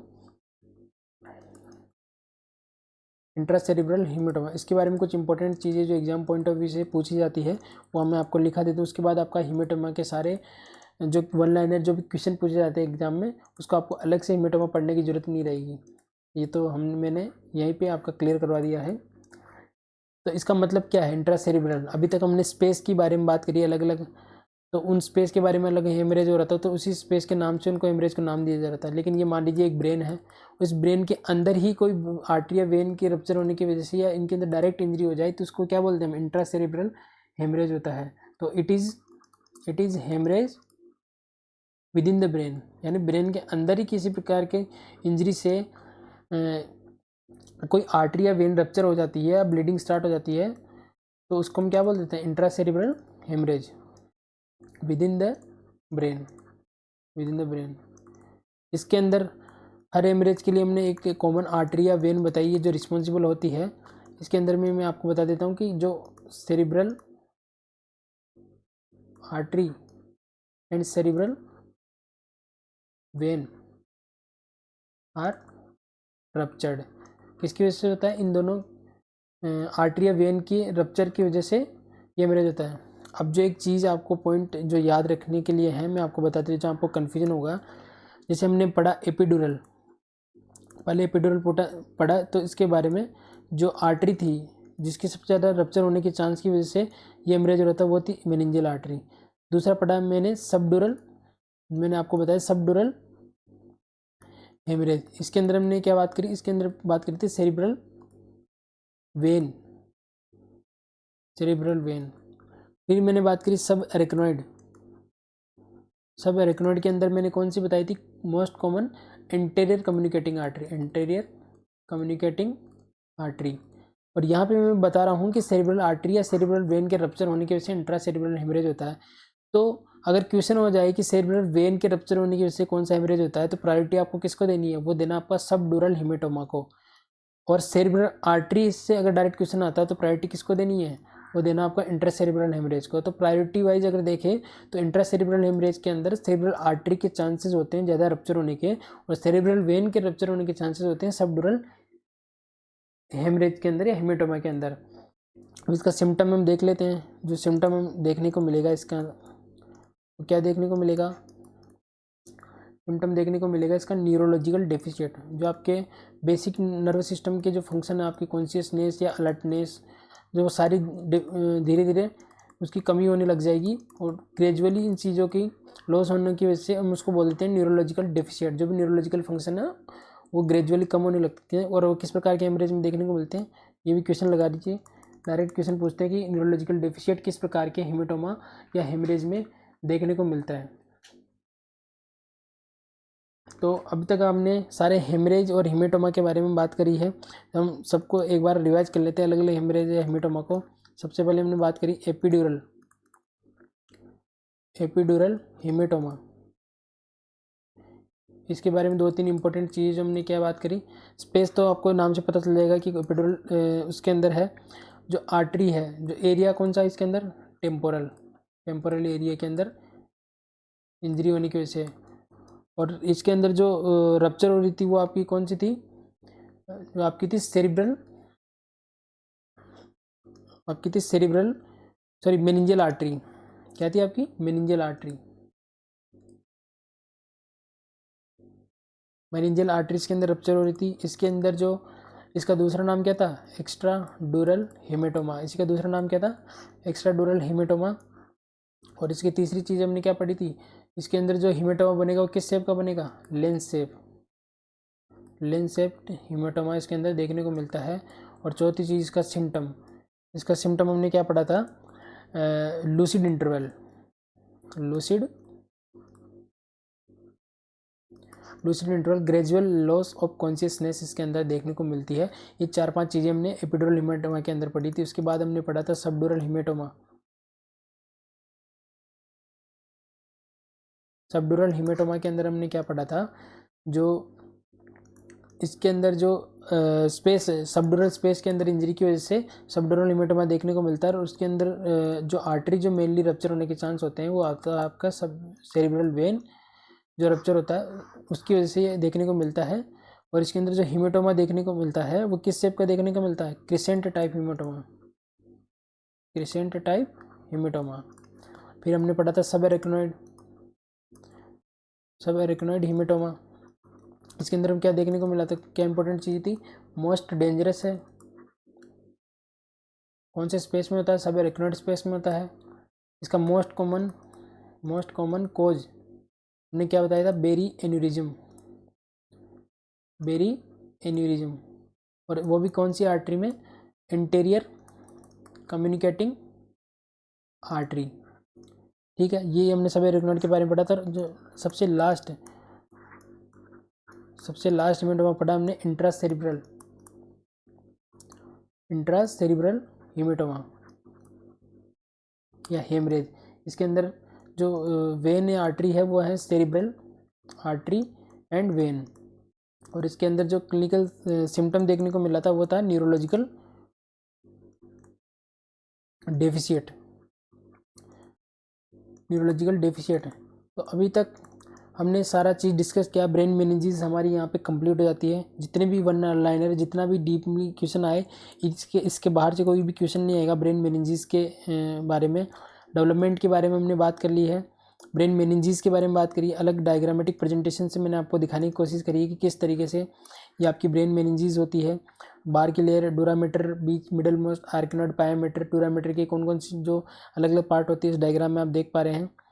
इसके साथ ही फिर हमने जो बात करी थी कि किस तरीके से अलग अलग जो डोरासेप्टा के पार्ट होते हैं, डोरामीटर, किस तरीके से किस पार्ट को अलग अलग तरीके से डायग्रामेटिक प्रेजेंटेशन में आप देख पा रहे हैं किस तरीके से इसको डिफ्रेंशिएट करती है, उसको हमने क्या अलग अलग नाम दिया है।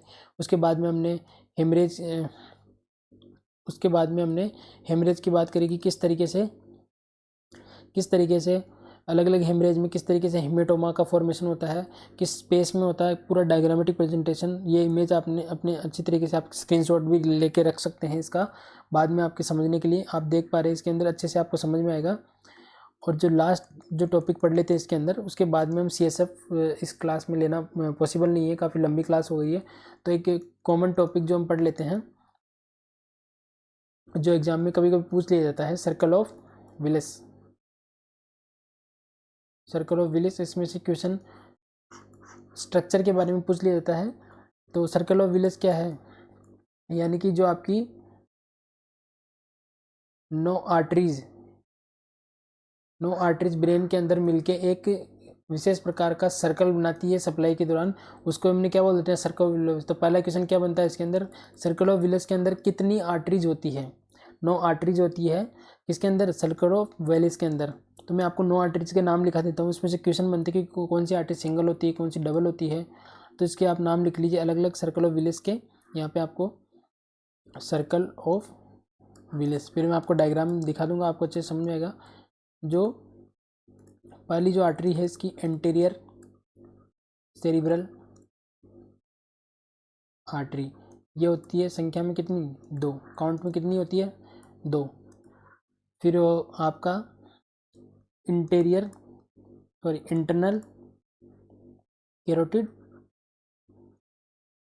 आर्टरी, ये भी काउंट में कितनी होती है, 2।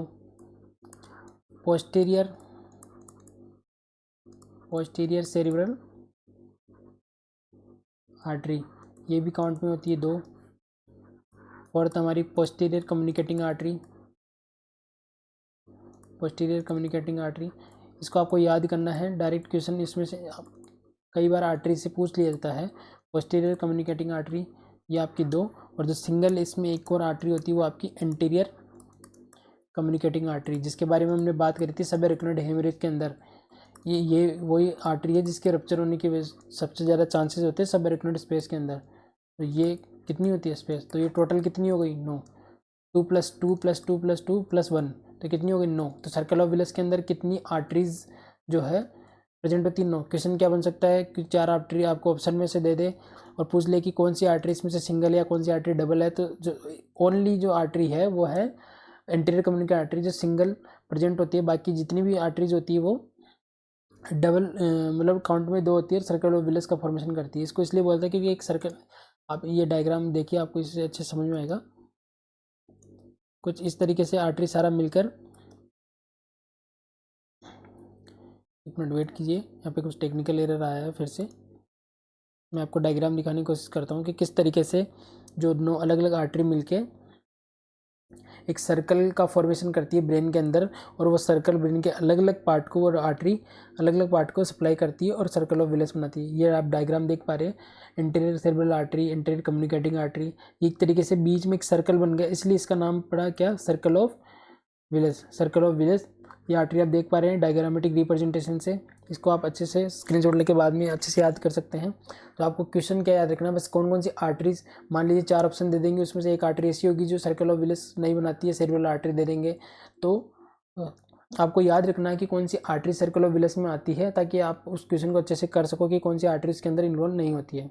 तो ये तो सारा सब कुछ ब्रेन के डेवलपमेंट के बारे में, ब्रेन मेनिंजीज और सर्कल ऑफ विलिस के बारे में, और इसके साथ साथ हमने हेमेटोमा के कुछ इंपॉर्टेंट कुछ बेसिक्स चीज़ें पढ़ी हैं। अगले लेक्चर में, अगली क्लास में हम पढ़ेंगे CSF के बारे में, उसके फाइंडिंग और उसकी क्लिनिकल जो भी फाइंडिंग्स होती है, उसके बेसिस पे हमने कौन कौन से डिजीज़ में CSF में क्या क्या चेंजेस देखने को मिलते हैं।